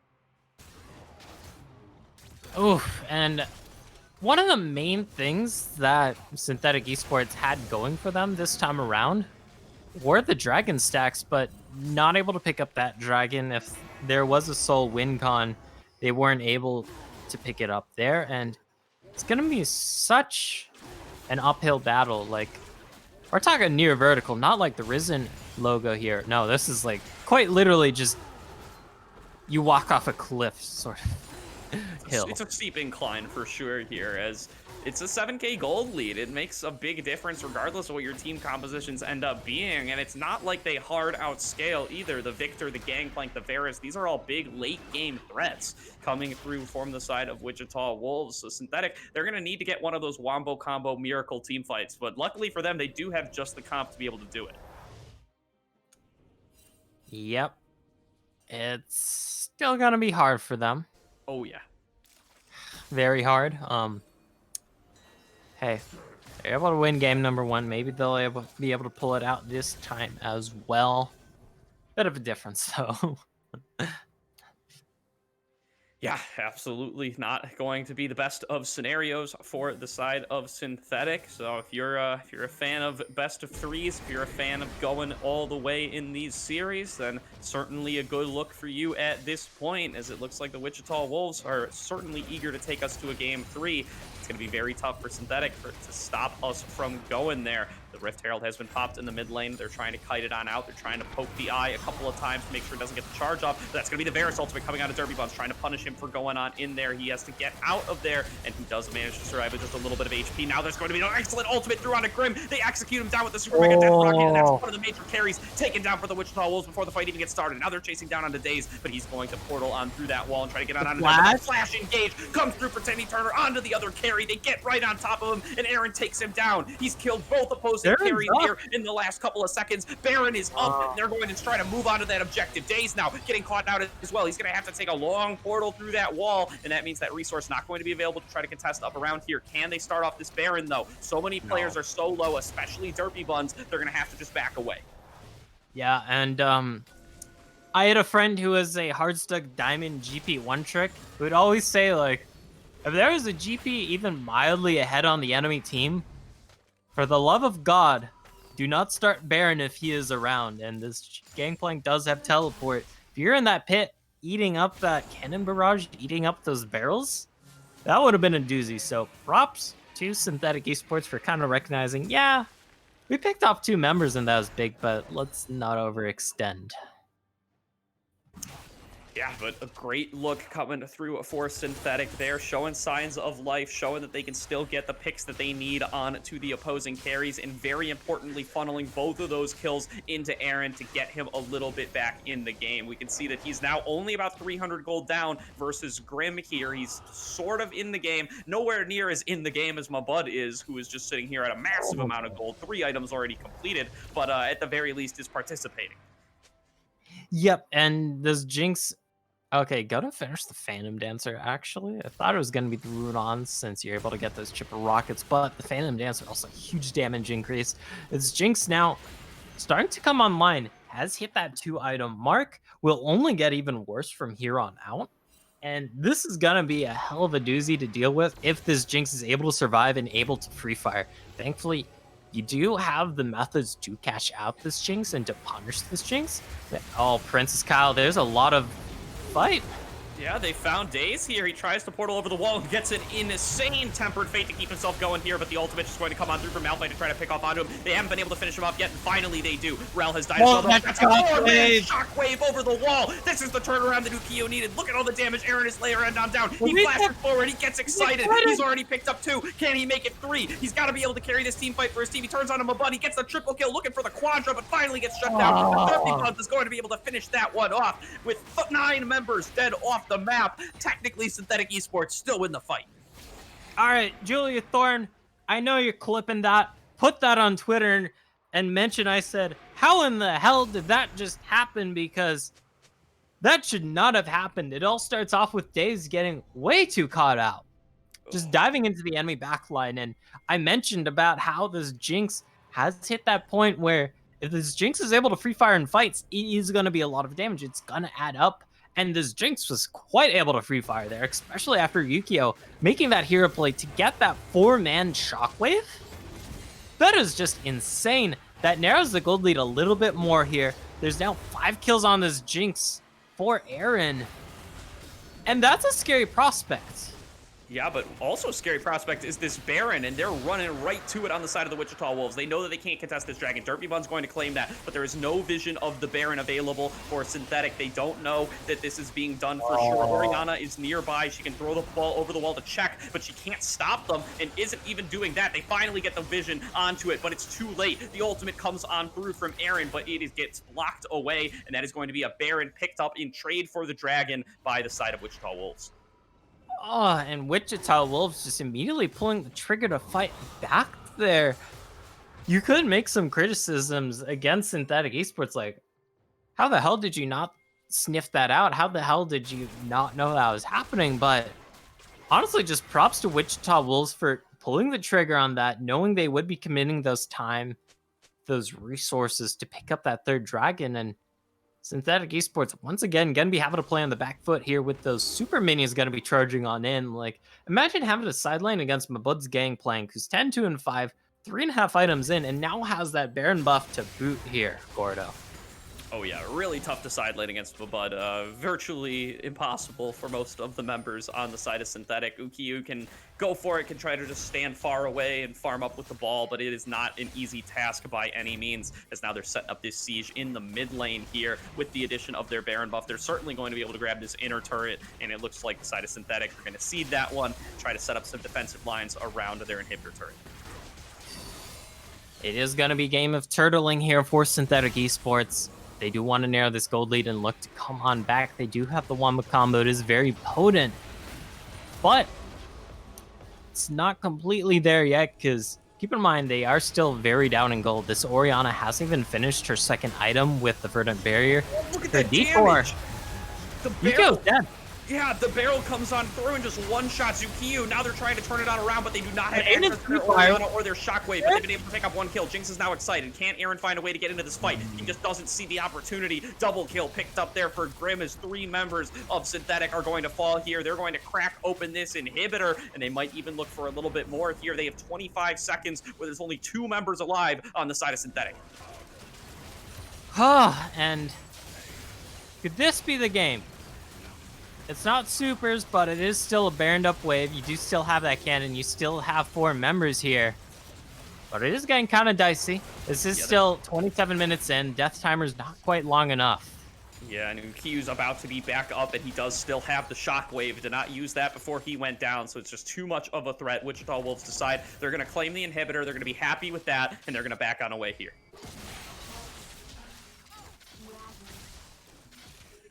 And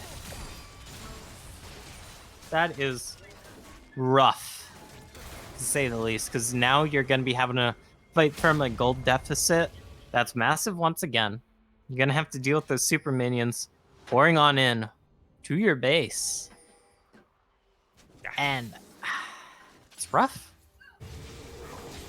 Yeah, certainly not the best scenario to be in for the side of Synthetic. They're perhaps more behind than ever at this point. In fact, almost certainly are, but the hope still lies in Aaron. He's finished off of the Infinity Edge with the gold from those last couple of kills he was able to pick up in that losing fight, and now has a large boost to his damage output, can really start to deal with these frontliners faster than ever before now, and if they can keep setting up good fight lines for him, as they kind of have in these last couple of fights, he might be able to pull it out for him. Still, it is an uphill battle. There's been some positives here, but there's also been quite a few negatives. It's really a question of, can Wichita Wolves sink the win on in? Because keep in mind, the Wamo combo is getting set up. This Oriana now on 2 items. Timmy Turner, already at 313 armor as this Malphite, is going to be so hard to shred through when there's no enemy armor pen quite yet. There might be a little bit of that ticking time bomb essence here, Gordo. Yeah, there certainly might be. No Lord Dominic's regards comes through for Grim, and that means he is going to have a tough time to deal with Timmy Turner. And it's not like Victor's going to just one-shot him, even though he doesn't have very much MR. Just Victor doesn't have that much damage in the kit. Is now Fish Our Friend's going to find himself a little bit caught out here. He gets chain CC'd by the side of Oh, Princess yeah. Kyle. Finally manages to get on out of there. Tempered Fate is there to run interference, but now they're trying to punish this teleport coming on in from Blimp, but doesn't appear to be able to catch on to him. It's just going to be some Spawning. resources used from both sides. A nice chunk onto Fish Our Friends, but might not mean anything else. Princess Kyle, he wants to make this fight. He goes on in with the Magnet Storm, but he just doesn't have the follow-up. He has to get on out of there. Now a flash engage comes through from Timmy Turner, but he doesn't get onto anybody. A one-man shockwave comes through on a Blimps, but they haven't been able to finish it off. Aaron had a good position, but now is getting engaged on. He has to flash over the wall, but he gets pursued by the side of Grim, who finishes him off. It's a clean 5-0 sweep for the side of the Wichita Wolves, and we are going to game 3. Game 3 it is, and it all started off with them not being able to find that Gangplank hiding in that bush there. We have these double super minions gonna be crashing on in here, Gordo. We're going to that game 3. The reverse sweep might be alive. Who knows? Because game 3 is where the magic will be happening. Oh, absolutely here. The Wichita Wolves not willing to go out quietly here. They camp that bot lane. They set Aaron so far behind. They started from the very first trade, getting themselves ahead there, and they're able to carry it all the way through for the win. And my bud coming through on this Gangplank, huge, has an incredible score line of 11, 2, and 12. Was just waiting around in those bushes. So much damage on virtually one-shotting carries like Oriana in these fights, and is eventually able to get his team through to the finish line. Mm-hmm.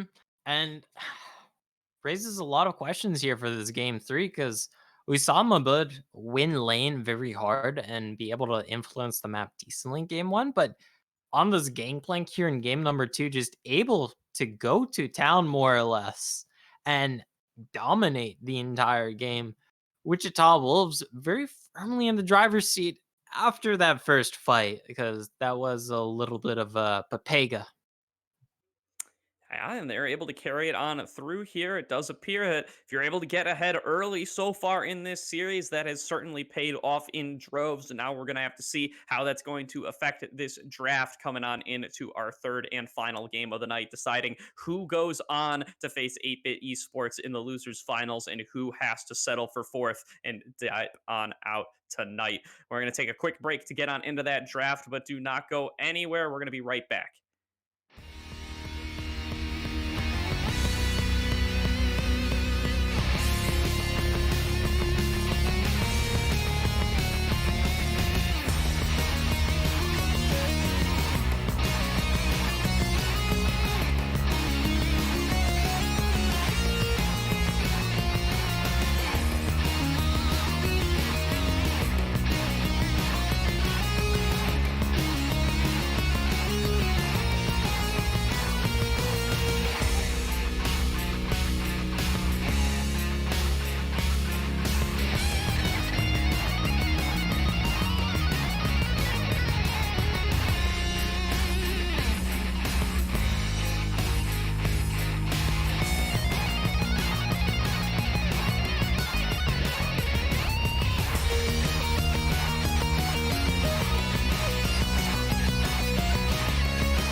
Welcome back, everybody, to the Risen Divine League Losers Semifinal match, where the loser is going to go home in fourth place, and the winner gets to move on into that losers final matchup up against 8-Bit Esports. And we are going all the way here tonight. We are in our third and final game. Wichita Wolves able to clap back in game 2 after going down to Synthetic Esports in game 1.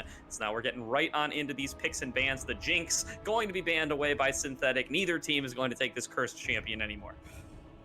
It is a cursed champion indeed, as once again we see a early lock-in on the Hecarim here, but this time for Synthetic, who have been favoring the Udyr. Keep in mind, Seraphine's also available here, Gordo, so if we see Seraphine Udyr, that might be a bit of an oofer, as it is going to be a different bear. Yeah, it certainly is going to be here. The Volibear comes on through. This champion's been really rising in popularity since he got those buffs in 11.6 and has been pretty considered as a fair matchup up against that Hecarim. So very exciting to see what they're going to be able to make happen on this pick. But, oh, hello there, me moving my mic. But the response gonna be Kaisa and Shen. Shen Hecarim has been such a definitive combo. Oh, Zuki, you spoiled dog. I just gave you a belly rub. Okay. Shen Hecarim is such a definitive combo because Hecarim delivers the Shen and Shen delivers the Hecarim with both their ultimates, and the Kaisa as well. It's gonna give a lot of insane backline access, and whatever AD carry Wichita Wolves pick here is gonna have to be a pretty darn safe one here, Gordo, to survive that sort of dive. That's right. It's going to be the Kaisa going on in along with everybody else. Certainly is a powerful tool. And now that Hecarim has been claimed up here for Derpy Buns for the first time this series. Very exciting to see what he might be able to do on that power pick here. But it is Wichita Wolves coming through. They got the Seraphine, which they haven't gotten to play quite yet here, and now you're going to be showing off that Silas once again. We saw it in the game 1, not to the most success, and are now going to be seeing a reprise of it here in game 3.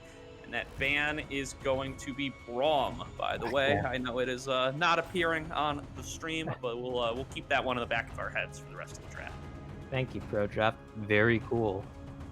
It's a pretty typical thing, but either way, though, I mean, taking off that gangplank that was so crucial for that dub last time around, Mabud able to just pilot that to extreme success and bang the All-Star as well, in case this is a carry Seraphine or a Silas top flex pick here. That is one thing about the Wichita Wolves draft so far here, Gordo, is that you don't really know where any of these picks are going, and just now with this Leona, you still have a lot of things in the dark about where all these things are going. You just know that it's not going to be a support Seraphine. Yeah, Dave's going to claim this Leona, and who that is the Kassadin locked in for Ukiyo. They are all in on this dive, and they are going to have this massive scaling pick in the mid lane as well. He has been doing real numbers ever since they got that Everfrost buffs coming on through. He's very powerful, being able to blink on forward and snare up people now, and really exciting to see it come on through this game. Also, a fairly decent Silas counter, as you know, it's not the most impactful instant team fight ultimate that Silas would want to steal. Ooh, now this would be Spice Malone here. It's gonna be the Yone into the Kassadin, because keep in mind, Kassadin is designed to be a quote-unquote anti-mage assassin, even though his kit is like kind of wonky when it comes to that. But never mind that, the Yone will be able to absolutely shred through this Kassadin and will be able to match a lot of that mobility thanks to that Fate Sealed. And Wichita Wolves gonna be flexing the Seraphine to the bot lane, I'm assuming, because this is gonna be one hell of a game here for this game 3. Yeah, it's going to be the bot lane of Seraphine and Leona facing off against Kaisa Nautilus, a really powerful duo down there. They're going to have to be pretty careful, as they just do not have too much damage between the two of them there unless they're able to chain everything onto Kaisa. It's going to be really tough for them to eke out an advantage in that lane. But the Yone into Kassadin, definitely going to be a matchup where Yone can look to get some leads. The Silas coming up into the top lane up against this Shen, also going to be looking to be a bit of a bully here, but who is going to really be able to take the game in total? Nobody can really say at this point. Super exciting picks coming through from both sides. Champions we haven't seen so far this series at all. Yep, I'm going down the list right now, and Only 3 of these champs are returning right now, so gonna be seeing a lot of new action, especially in the mid lane, since both these mid laners can be such absolute menaces if they get ahead, if they get accelerated. And when it comes to side laning, I think there's gonna be no shortage of boredom, except for maybe the top lane matchup. But still,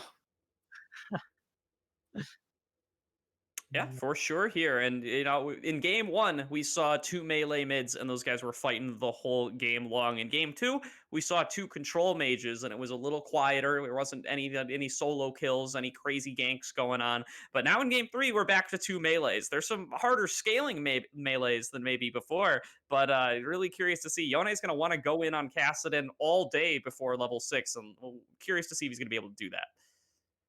yep. And even after level 6, the Riftwalk still technically has a bit of a cooldown. I know, like, quote unquote 3 seconds isn't much of a cooldown, or 2 seconds isn't much of a cooldown, but those few seconds are enough time to press the Fate Sealed, lock up that cast, and look to just combo him on down and really punish him. I'm gonna be looking at the mid laner summoner spell choices here, Gordo, because if Blimp wants to really force his way in this lane, he can just go for the ignite, look to just kill this Caston over and over.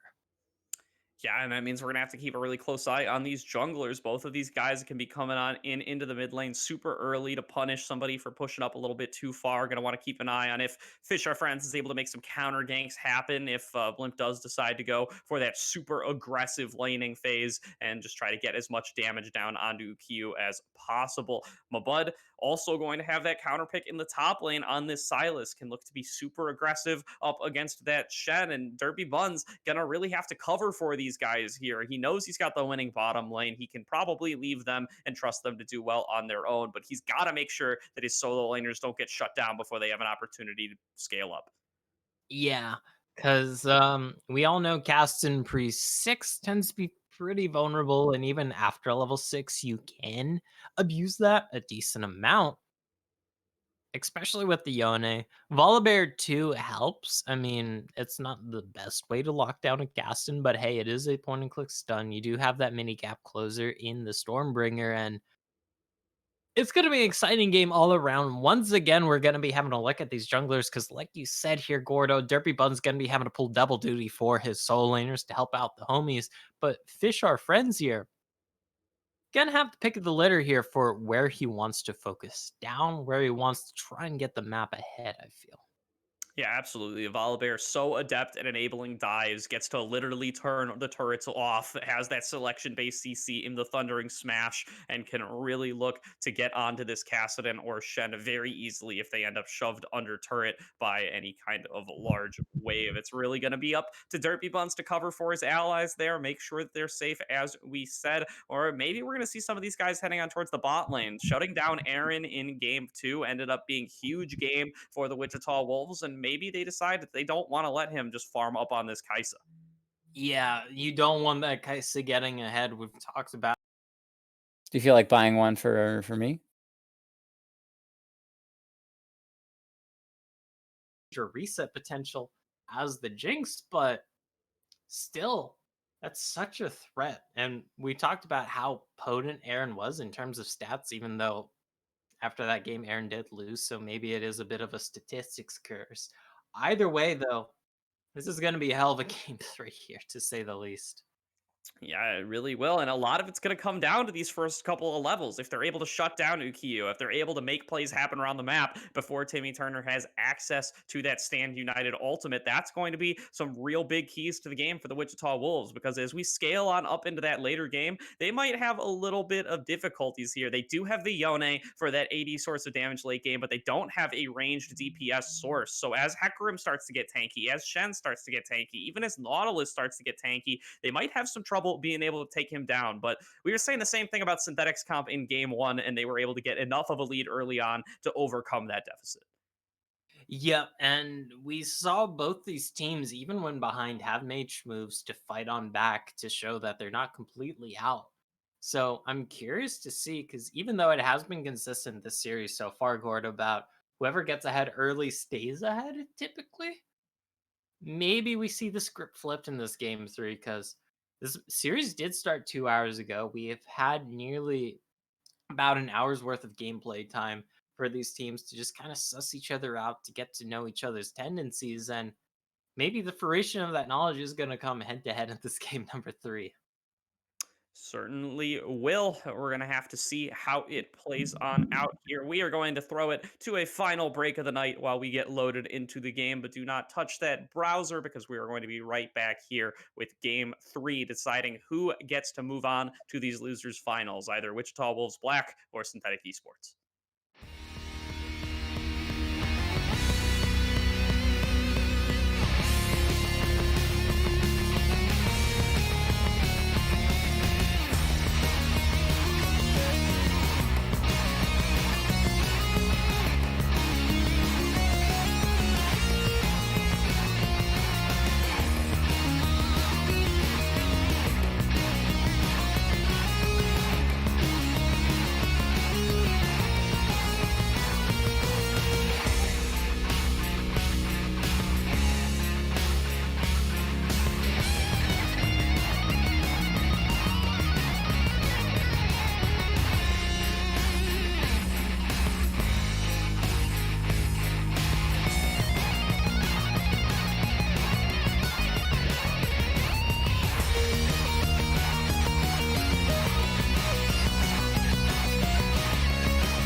Welcome back, everybody, to our third and final game of the night in the Risen Divine League Losers Semifinals. We've got Synthetic Esports making their return to the blue side, looking to make their return to a win that they had in Game 1 up against Wichita Wolves Black on the red, fresh off their win in Game 2, and looking to make it a reverse sweep to take this series in 3. And this is a... Oh my... Wait, did they actually read them like a book? They No might way. have Wait. here as this level 1 is coming on Oh, from no, the no, side no. of Synthetic. They're going to get jumped right away at level 1. Oh, First no. blood already claimed for the side of Grim. They're picking up 2 members. They're going to make it 3 here as Mabud claims another kill onto Timmy Turner. 3 for 0 here. Less than a minute into the game. Wichita Wolves are out at a crazy good start. That's one way of saying yes. 3-0 at level 1. Like, I don't know. what black magic they were doing. I don't know whose script they're able to read there, but great googly moogly starting off the game with 3 kills in exchange for nothing. Like, the only summoner spell you used was an ignite. Yeah, that is a crazy good start if I've ever seen one, and certainly going to be no excuses to be losing on some of these winning lanes here for sure, as so much gold now has been funneled into them early on, especially Mabud, who's able to pick up one of those kills up in that top lane. He's got an extra Doran's ring to start things off up there, and he is going to be looking to bully on to Timmy Turner as a result of that.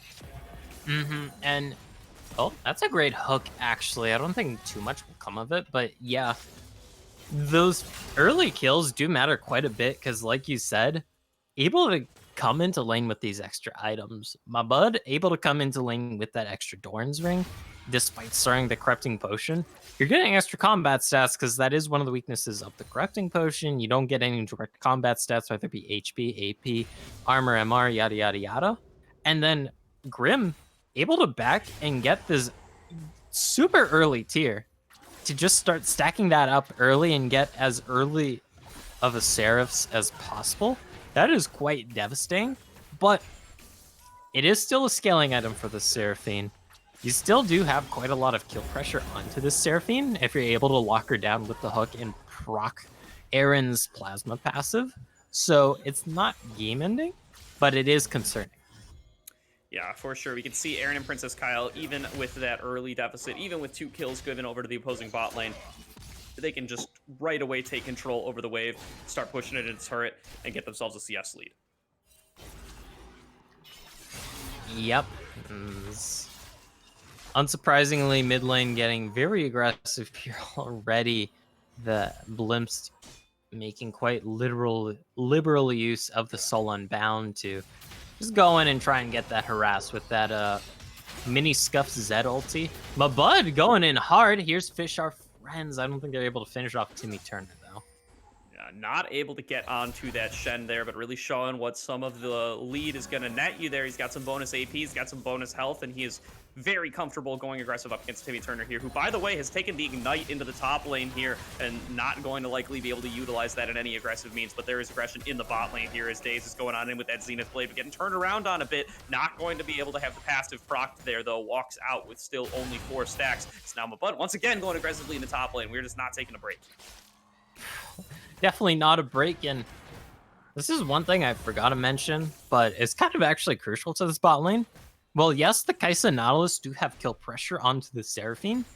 It's hard to get through Daze on this Leona, and most importantly, Grim, especially with this early tier to just give that extra mana,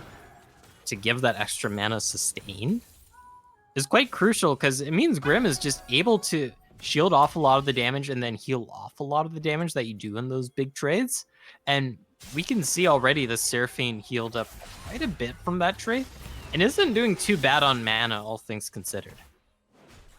Well, certainly is not here. As you can see, Fish Our Friends is actually taking some control over this top side jungle, but it looks like the same thing going to happen on the bottom side by Derpy Buns. Some vertical jungling going across here as these guys are going to just steal a couple of resources away from each other. And Ukiyo looks like he's going to actually be able to navigate all the way up to level 6 without being punished too harshly. He's down a couple CS, but that's certainly a price you are willing to pay here.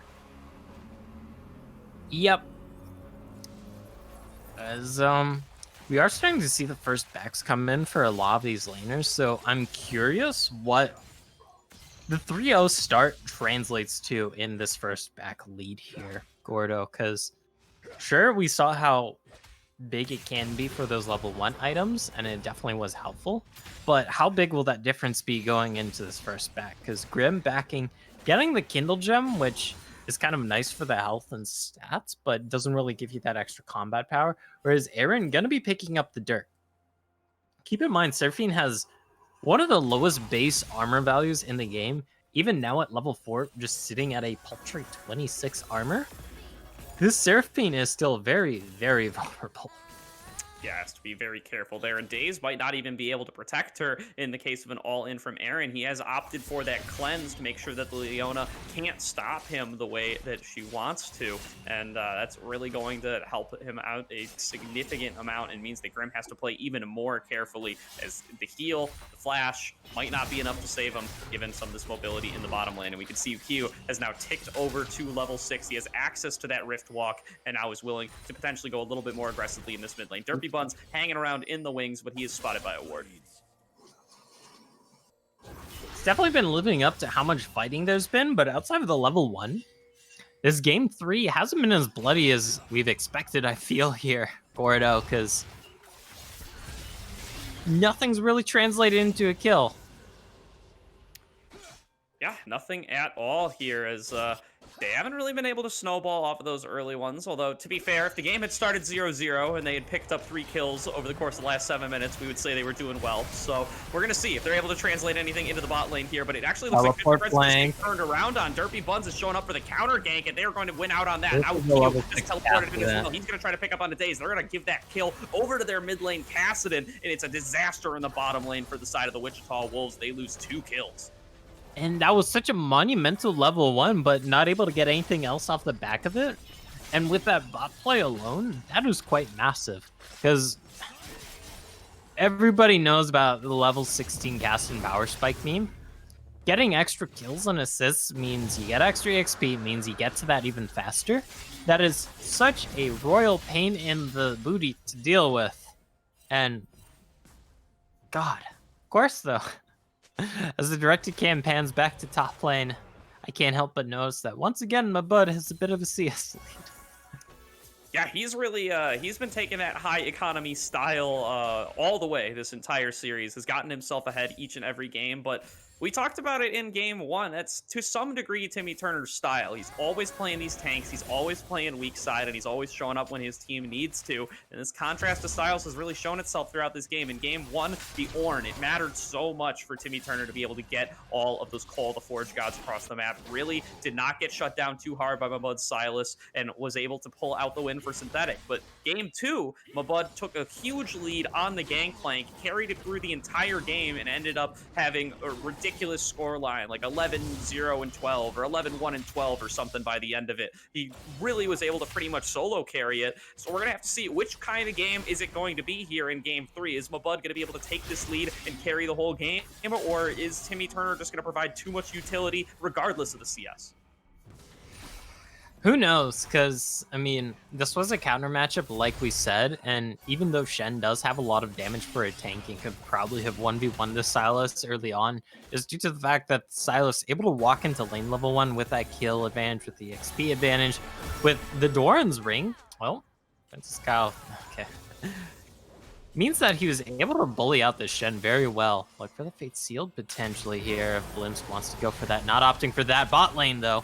Yeah, they're going in aggressively here. Onslaught of Shadows followed by the Killer Instinct to try to get onto Grim. They haven't quite managed to finish him off yet, but that last Rampage from Derpy Bun's going to be able to do it, and a nice taunt at max range going to stop Mabud from TPing into the bottom lane. Going to stop that any response from coming on through, but Timmy Turner might have to fear for his own life a little bit here. He's getting turned on against. He's mad that his teleport was interrupted, and Mabud going to kill him for it. Well, okay. Game 3 living up to the hype. After level 1, definitely a little bit of a lonely action. Never mind that, I can't even talk. Now Dredgeline comes on through right onto Blimps. They're going to follow through with that CC from the depth charge coming on through onto Fish. Our friends Princess Kyle might get turned around on here. He does end up going down, and the return to the Soul Unbound is going to allow Blimps to escape here with a kill. It's a 1-for-1 in the middle lane. 1 kill goes over to that Yone, but 1 does go into Kyo's pocket. Yep, and a 2-0 Caston well on his way to finishing that mythic, the God, they changed all the names. The Everfrost, yeah. It's such a deadly combo because even before the buffs, Caston loved Everfrost because Everfrost synergizes extremely well if you happen to have a dash or a blink, because you use your mobility to just hop on in, you're right in their face, you get that free route in point blank range. And it's just so nasty, and Caston loves that because it gives him some tankiness, it gives him that really poggers active. And that's going to be coming out pretty soon here, Gordo. And that is going to shake up the matchup against this Yone quite a bit here. Yeah, it really will there, and it's a huge tool in Kassadin's arsenal, especially. At the beginning of this preseason, Kassadin was really considered one of the casualties. He didn't have a good mythic to build, as Everfrost was still kind of unusable. The animation took too long to really ever hit anybody with it, and so he kind of just felt without a home. But now that Everfrost is better, he's skyrocketed up people's priorities and has really been showing up almost stronger than ever in a lot of ways. As now they're going to be going aggressively here onto Blimps. All the ultimates come on through, and that means he's just going to get melted on through. The third kill of the game goes over to Ukiyo, and he's looking like he might be able to carry the whole game on this Kassadin. Yes. Don't know if that's enough to finish off the Everfrost. I want to say, in a way, no, that's not enough to finish off the Everfrost, but that's still very scary. Thing is, all things considered, even with this massive comeback, the 5-2 kill scoreboard after that level 1 and the pickup of the dragon, it's still a nearly 2,000 gold deficit. Yeah, it really is. It just goes to show you how much that early lane mattered, especially look at Mabud in the top lane, by the way. He's got double the CS of Timmy Turner, and yes, some of that's because he standed united down to the bottom lane. Some of that's because he got the solo kill on him just a couple of minutes ago off the TP interrupt. Some of that's because he got first blood in that bottom lane fight. But regardless of the reason, Mabud is dominating up in this top lane. He's so much more gold than his lane opponent, and when that starts coming down into these fights, he's going to represent a significant amount of that gold lead just on his own. You can see he's up almost 2K single-handedly. He's the whole gold lead. Yeah, pretty big deal. Second dragon of the game, though, gonna be this Infernal. For once this series, it won't be the Cloud Soul, as I like to call it, the Clown Soul. Church of Clown Dragon. Can get on the Risen admins for flipping the script a little, or praise them for flipping the script a little. Either way, though. It's going to be a dragon that matters a lot more here, as Ukiyo and Blimps are fighting on to each other here, but that is going to be disengaged from, and now the gank comes through from Fish Are Friends, but you can see you're too late. You're like 5 minutes too late, man. The level 6 has already been achieved for Kassadin, and now you're going to get turned around on. Derpy Bun's just going to burst right on through. Ukiyo might end up going down to the Volibear for this. He does. He gives over that shutdown, but at what cost is Fish Are Friends? He's going to get turned around on as well. Mabud is coming on in with the Stand United that he stole away. He is now here with that hijacked ability, but the Hacker just literally running around in circles around him and cannot finish him off. But now there's a dive in the bot lane as well. Aaron is trying to escape, and he's finally hit by that Zenith Blade. He is going to be taken down as a result, gets punished for not having a support in the bottom lane, but now Princess Kyle wants to take it back in. Meanwhile, Mabud has finished off another kill in the mid lane. He was able to successfully turn it around. A flash forward from Princess Kyle, followed up with that last auto attack, and the Titan's Wrath, passive, going to let him pick up that kill back. But all in all, it's got to be in the favor of Wichita Wolves. They got so many kills on him, Mabud. He was able to turn around that whole play in the mid lane, but now they're teleporting in onto him. They want to hunt him down with that movement speed plus the Rift Walk. Wait. They don't know exactly where he is, though. He's giving him the slip, but he gets spotted on the ward. Can Ukiyo manage to take him on down? He has the chase. He has access to that Void Walk. He has the flash. He has the Everfrost, but he just can't get over to him. The Slipperoo is given by Mabud, and he manages to escape. Yeah, just barely. That is quite the grand escape. Call him DB Cooper, if you will, for all our history aficionados out there who understand the meme. Either way, though, 4-0-2 on the Silas. That is quite impressive, and he's gonna have to be the big carry this game because Blimp a little bit behind, just due to the fact his enemy lane opponent able to get 3 kills, able to keep even in CS. And this Yone still waiting on finishing that first item due to the Zeal Detour. Oh, my bud might be in trouble here. Yeah, they're going to go right on in with that Onslaught of Shadows. They want to shut down this Silas before he becomes too much of a problem. But the hijacked Onslaught of Shadows does so much on its own. Derpy Buns and Ukiyo are getting turned around on. The Everfrost comes through to get 2 snares, but it's not enough to save the horse as Derpy Buns ends up going down here. Ukiyo has just to head for the hills. Mabud getting bigger and bigger in this game. He's starting to become a real problem for the side of Synthetic Esports. Quite the problem indeed. What will they be able to do about it? They're going to have to find a way to get Aaron up in here probably to be able to dish out the damage in those team fights, but also has to be careful about getting turned around on by the Silas. He does just have so much power and so much autonomy in these fights. He can really choose to go at whatever angle he wants. He has so many powerful ultimates to steal away onto that will deal so much damage with his AP ratios being applied to them. It's going to be tough. It's going to be tough. Yeah. And to all the Risen admins watching this, please don't spoil the script. I know you guys have been rereading and proofreading over the script for the past week, but please don't spoil it for us plebs who have not seen the 500-page doc on how the hell this series is going, because this is one hell of a ride so far. Even though it's nearly a 5,000 gold lead here for Wichita Wolves, is it quite a 5,000 gold lead, Gordo? Because there's still this Fed Caston, who's going to become such a menace. We've seen how even and back and forth a lot of these fights are. So is it really a 5k gold lead? Or is it just technically a 5k gold lead? It is literally a 5k gold lead, but I completely agree with you here. Ukiyo so fed on this Kassadin, perhaps one of the best scaling champions in the game in general. And then also Aaron is just this X factor. He showed in the last game he was way more shut down than he is right now, and he was still able to come up huge in a couple of team fights and almost get his team back into it. Now he's on a champion with more autonomy. He has that killer instinct to choose to reposition himself. He has that assassination potential. And when we start getting into team fight phases, I'm gonna have my eyes on him every single fight. Even with that said, though, we have to keep in mind Aaron 0-1-5 on this Kai'Sa, definitely not put in the dumpster, but for what we know about Aaron, with how his team plays around him, Gordo, this isn't where we expected him to be, especially in this sort of lane matchup. Of course, we can reference the level 1. Of course, we can reference the fact that you are having to play lane at a bit of a deficit here, but it doesn't change the fact that this isn't quite what we expected here about the Kai'Sa Nautilus versus Seraphine Leona matchup.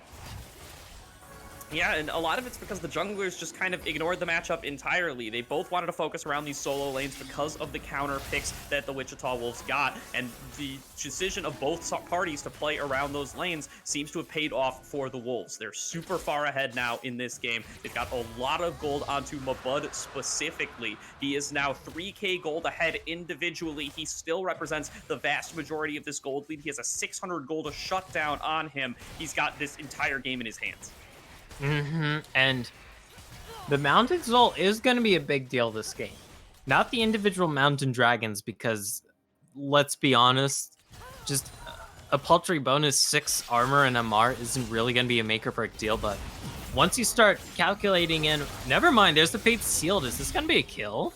He's going aggressively onto him here. He's going to get the bonus damage off of snapping back to his soul, but it just isn't enough. There's too much health coming on through from this Kassadin, and he was too healthy at the start of the fight, but going to force him out of lane entirely. He doesn't have access to the teleport quite yet, and Blimp's now going to have complete control over this bottom lane. He might be able to pick up this turret, although multiple members of Synthetic are showing up into the bot lane to try to stop that from happening. Man, what a knife's edge this game is on. It doesn't, like, if you took a screenshot of this game and posted it to twitter.com/risen_esports with capital E and capital S, of course, because that was the rebranding on April 1st. But, you would think, yeah, this is a pretty one-sided game.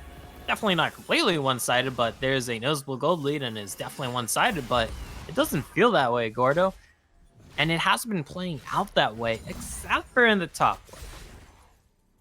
Yeah, and it's played out that way in the top lane every game here. It's really going to be up to whether Mabud is able to be the carry that his team is certainly going to need him to be this game. He's got all the resources on him. All the tools are in his hands, but all of Synthetic, they know that too. And if they use all of these pick tools, if they can use their Nautilus and their Shen and everything like that to get onto Mabud, chain CC him, and to take him down, and they have a great pathway into this fight. It's just the nature of these games where almost the entire gold lead is contained on one champion.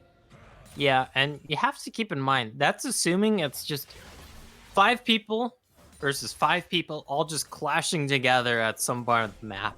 Because realistically speaking here, Gordo, I feel like Mabud, is going to be chilling on the sideline, trying to 1v1, and then you try and commit. Never mind, there's a fight breaking out. Aaron gonna have to flash out. Yeah, but he does manage to avoid all of those huge skill shots coming on through, and now it's a 3 versus 1 in the top lane going on to Mabud. He enters into that stasis, trying to stay alive until the rest of his teammates can get there in the big That's face field. the wall to turn around the fight. Fish Our Friends takes down on the Derpy Buns, and now everybody is so low on the side of Synthetic. A flash forward from Mabud enables him to pick up 2 more kills, and they've already won the fight here. They've taken down Aaron, they've taken down Ukiyo. Timmy Turner is the last man standing, and he is so far behind in this game. He's just a Shen. He has no chance to stop them from moving forward and from getting Aaron? Oh my. Like, this is a very early Baron. Oh my, okay. We're doing a 21 and a half contest. Is Shen gonna come over and stop them? They've got this. All 5 members are grouping onto this Baron. Timmy Turner knows that he has no opportunity to prevent this big purple worm from going down. And that's gonna get claimed for the Wichita Wolves. They ballooned their gold lead even farther, and this time they're starting to spread the gold out to the other members. They are completely in the driver's seat. Yeah, everybody on Wichita Wolves has kills. Even though the lion's share, quite literally half of them are on Mabud right now. I mean, got 3 kills on your Seraphine. You feel pretty dandy about that. And you at least got a kill on your Yone in the mid lane. You feel pretty good about that. That's kind of nice. Whereas on the opposite side here for Synthetic Esports, you definitely are having to pour a lot into the Castle Bank. And that is a good bank to be pouring into, but that is just still a single member. Like Aaron, who's been hyped up as one of the best AD carries, one of the best performing players in the entirety of the Risen Divine League so far, hasn't been having the same luck this game. Just hasn't been having the same performance this game, and maybe it's just going to be too much to come back from for the side of Synthetic Esports. Who knows? Yeah, but they're not ready to stop fighting yet here. They're going to go all the way in here on the Grim in the backside. They get him with the Onslaught of Shadows, but look at Fish Our Friends. He's already in the fight. Timmy Turner coming on through here. They're trying to CC onto Blimp. They get a little bit onto him. They get him with the Dredge line. They're trying to finish him on off, but there's just so much damage coming through from the side of Blimps. He gets the triple. He gets the quadra off of everybody coming on top of him. He wins the fight for his team. They get the ace with only 1 member going down. They're going to crack open the base here, Gopherino. Crack open a cold one with the boys in the enemy base right now, and Blimp, even though he does fall down eventually in the fight, picking up the quadra from what was originally a 1, 2, and 6 Yone here, with an absolute juicy performance there. I hope he gets some Risen brand official juicy booty shorts to just wear around in public to let people know he's able to pick up that sort of quadra there and potentially help bring his team to a reverse sweep in this series here, Gordo. Everybody on Wichita Wolves are stepping on up here. Mabud has been performing this entire series long, but it wasn't enough in game 1. It wasn't enough in game 2 with a little bit more of assistance coming through from everybody else. And now Blimps in this key moment as he's getting picked off on, as Mabud isn't available to provide the backup, he turns around the fight just on his own with a little bit of assistance coming through from Fish Our Friends, Grim, and Daze. But he's able to do the lion's share of the work in that fight, and he pulls it out for his team with this. They're able to crack open the base here at only 24 minutes, and Synthetic Esports are so far on the back foot, they're stepping backwards. Yeah, they're gonna have to synthesize something here to bring themselves back into this game, because on every front, they're just behind. In objectives, they're behind. In towers, dragons, and gold. If we take a look here at the gold counts, every single member on the side of Synthetic Esports is behind in gold compared to their respective counterpart. And that is always one of the biggest doomsayers in a match. When everybody on your team is behind their respective counterpart, you don't have a single strong point here. You don't have a single person you can rally around and perhaps bring a comeback around here. Not even this 3-kill Cassidy hasn't hit that level 16 point, has fallen so far behind compared to this Yone. Yeah, Yone is just laughing him at this point, has some great assistance coming through from his teammates. That means that he can stand tall here regardless of how that early game went for him. And now you can see he's going aggressively here with that disjoint. He's just going to snap right on back there and come on through after getting some nice damage onto Derpy Buns, chunked down to about half HP on that horse. So they're just waiting for more waves to come through. And meanwhile, Mabud splitting in the top lane. Nobody can answer this guy in the 1v1, and no 4 people can answer this 4-man set of Wichita Wolves players. It's a terrible situation for Synthetic. It's the classic catch-22. Do you commit too many resources to the top side to try and stop this Silas? Or do you commit too many resources to the bot side to a fight that you might even lose when it's 5 versus 4? It's such a hard thing, and how do you deal with it? And fighting in the top lane here, Timmy Turner and Mabud going aggressively against each other, but this is certainly not a fair fight. It is so much in the favor of Silas. He gets a good damage trade back. He can sustain back up with that W, and now the siege continues. They're going in for the Fate Seal. It gets dodged away from by Aaron, but he gets flashed, Thundering Blowed on. They're trying to get onto him. They're trying to focus all the CC onto him, but they can't. He escapes from the killer instinct. They get the shutdown onto Mabud. That's the opportunity that they needed. Now they can turn around this fight. Daze is going to be the next one to fall as Derpy Buns manages to pick him up. Now, can they chase down anybody else? The flash Void Walk picks up onto Grim here. Both carries are now down at a max lane dredge line. Going to pull Fish our friends back on into it. We are not done with this game yet, Gopherino. Ukiyo is not willing to give it up yet. Aaron is not willing to give it up yet. They turn around the fight and pick up 3 kills. And Wichita Wolves, what the hell was that? They going way too goddamn deep there, Gordo. They just go straight into the enemy base. They're tanking up the inhibitor turret for a solid near minute there. And they're just not able to pick off those kills. They just let themselves get CC'd, knocked up, battered up underneath that tower. Thankfully for them, they still have this massive gold lead, but they lost 3,000 or even 4,000 of that gold lead. There's more kills going to Caston's pocket. And this is a little bit worrying. They're gonna have to try and put the foot on the brake here to not get too overeager, I feel, Gordo. They dumped everything into Aaron in that last fight. They throw in the Fate Sealed from the Yone. It gets sidestepped. They dive in with their Volibear Stormbringer, and he Killer Instincts away. They throw the Solar Flare onto him. They dive onto him with Mabud, but finally Aaron is just able to sustain through all of it, is able to melt them down before he can die, and they end up winning the fight, but it isn't enough to get them right back into the game here. The Baron now going to fall over to Wichita Wolves. They claim their second one of the game here. 30 seconds left until Dragon. They're going to have priority in all of the lanes here to set up for this soul. And that is a big pickup, but even with this massive deficit, we have to remember, I believe there's an old adage here, Gordo, saying, even if it is a mountain, you got to scale it one step at a time, and we saw maybe the first few steps of climbing the mountain that is this gold lead here in that previous fight, where they're able to pick up some of those juicy shutdowns, where they're able to just stop that push onto their bot lane inhibitor turret. There is still a long way to go. They are still very far down in the pot. They lost the Baron. They're going to be losing this Mountain Soul. And when you're behind, having to deal with all these bonus resists, having to deal with that giant, massive shield is going to be very hard to cut through.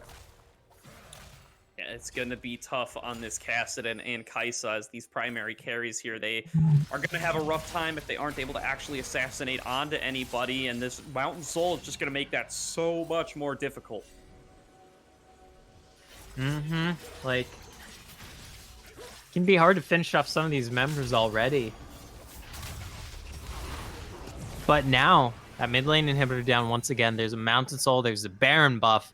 You got these buffed up minions pouring down into your base. Thankfully, both the side lanes pushed out, especially that bot wave towards that inhibitor turret that is much more damaged and much more vulnerable. So, props to Synthetic Esports for prepping that side wave, but they are going to be having to do the dance. They're going to be having to do the tango here, Gordo, once again in this top lane, and we might just see the end of the game, the end of the last fight, the last hurrah come out here.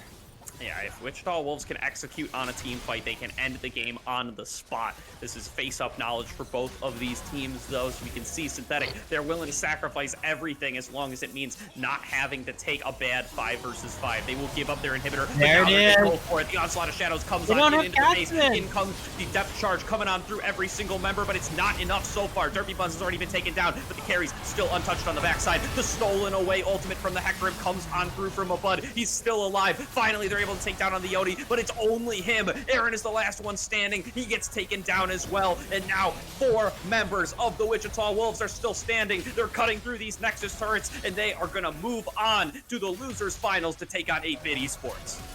And that is the final hurrah here this season for Synthetic Esports. They're able to clutch game one in such a convincing fashion, but Wichita Wolves just able to come roaring back. I don't know what it was. Maybe it was my dog showing up on stream giving him the hashtag PogDog buff, but great googly moogly, Gordo. That was a reverse sweep. We did go the entire mile, and Wichita Wolves making a statement for why they went 6-0 in the groups and why they should not have been here in this losers bracket. And that's the story for what all 4 of our finalist teams went through. They all topped their groups with very convincing scores. They all fought all the way to get here into the final 4. And now the first one of those group topping teams are going to fall here in the form of Synthetic Esports. They are going to dip out of this tournament in 4th place, and the Wichita Wolves are going to move on to face 8-Bit Esports. And what a bananas series from Mabud this was. He had a huge carry performance in game 2 on the Gangplank. He had a huge carry performance in this game on the Silas, and even in game 1 on the Darius. They didn't end up pulling out the game, but he was sitting there douching out every opportunity that he had to try to carry that game. Wasn't able to pull it out at the end of the day, but just an insane series from him all around. Yep, for sure. And I know that next week teams are going to be taking a notice of this because that is one of the biggest hindrances, the biggest disadvantages of the losers bracket, since you're having to play through those extra games. All those teams that you might be having to face later on in the losers bracket, or God forbid the winners finals bracket, they're going to have that much more research on you. They're going to have that much more information on you.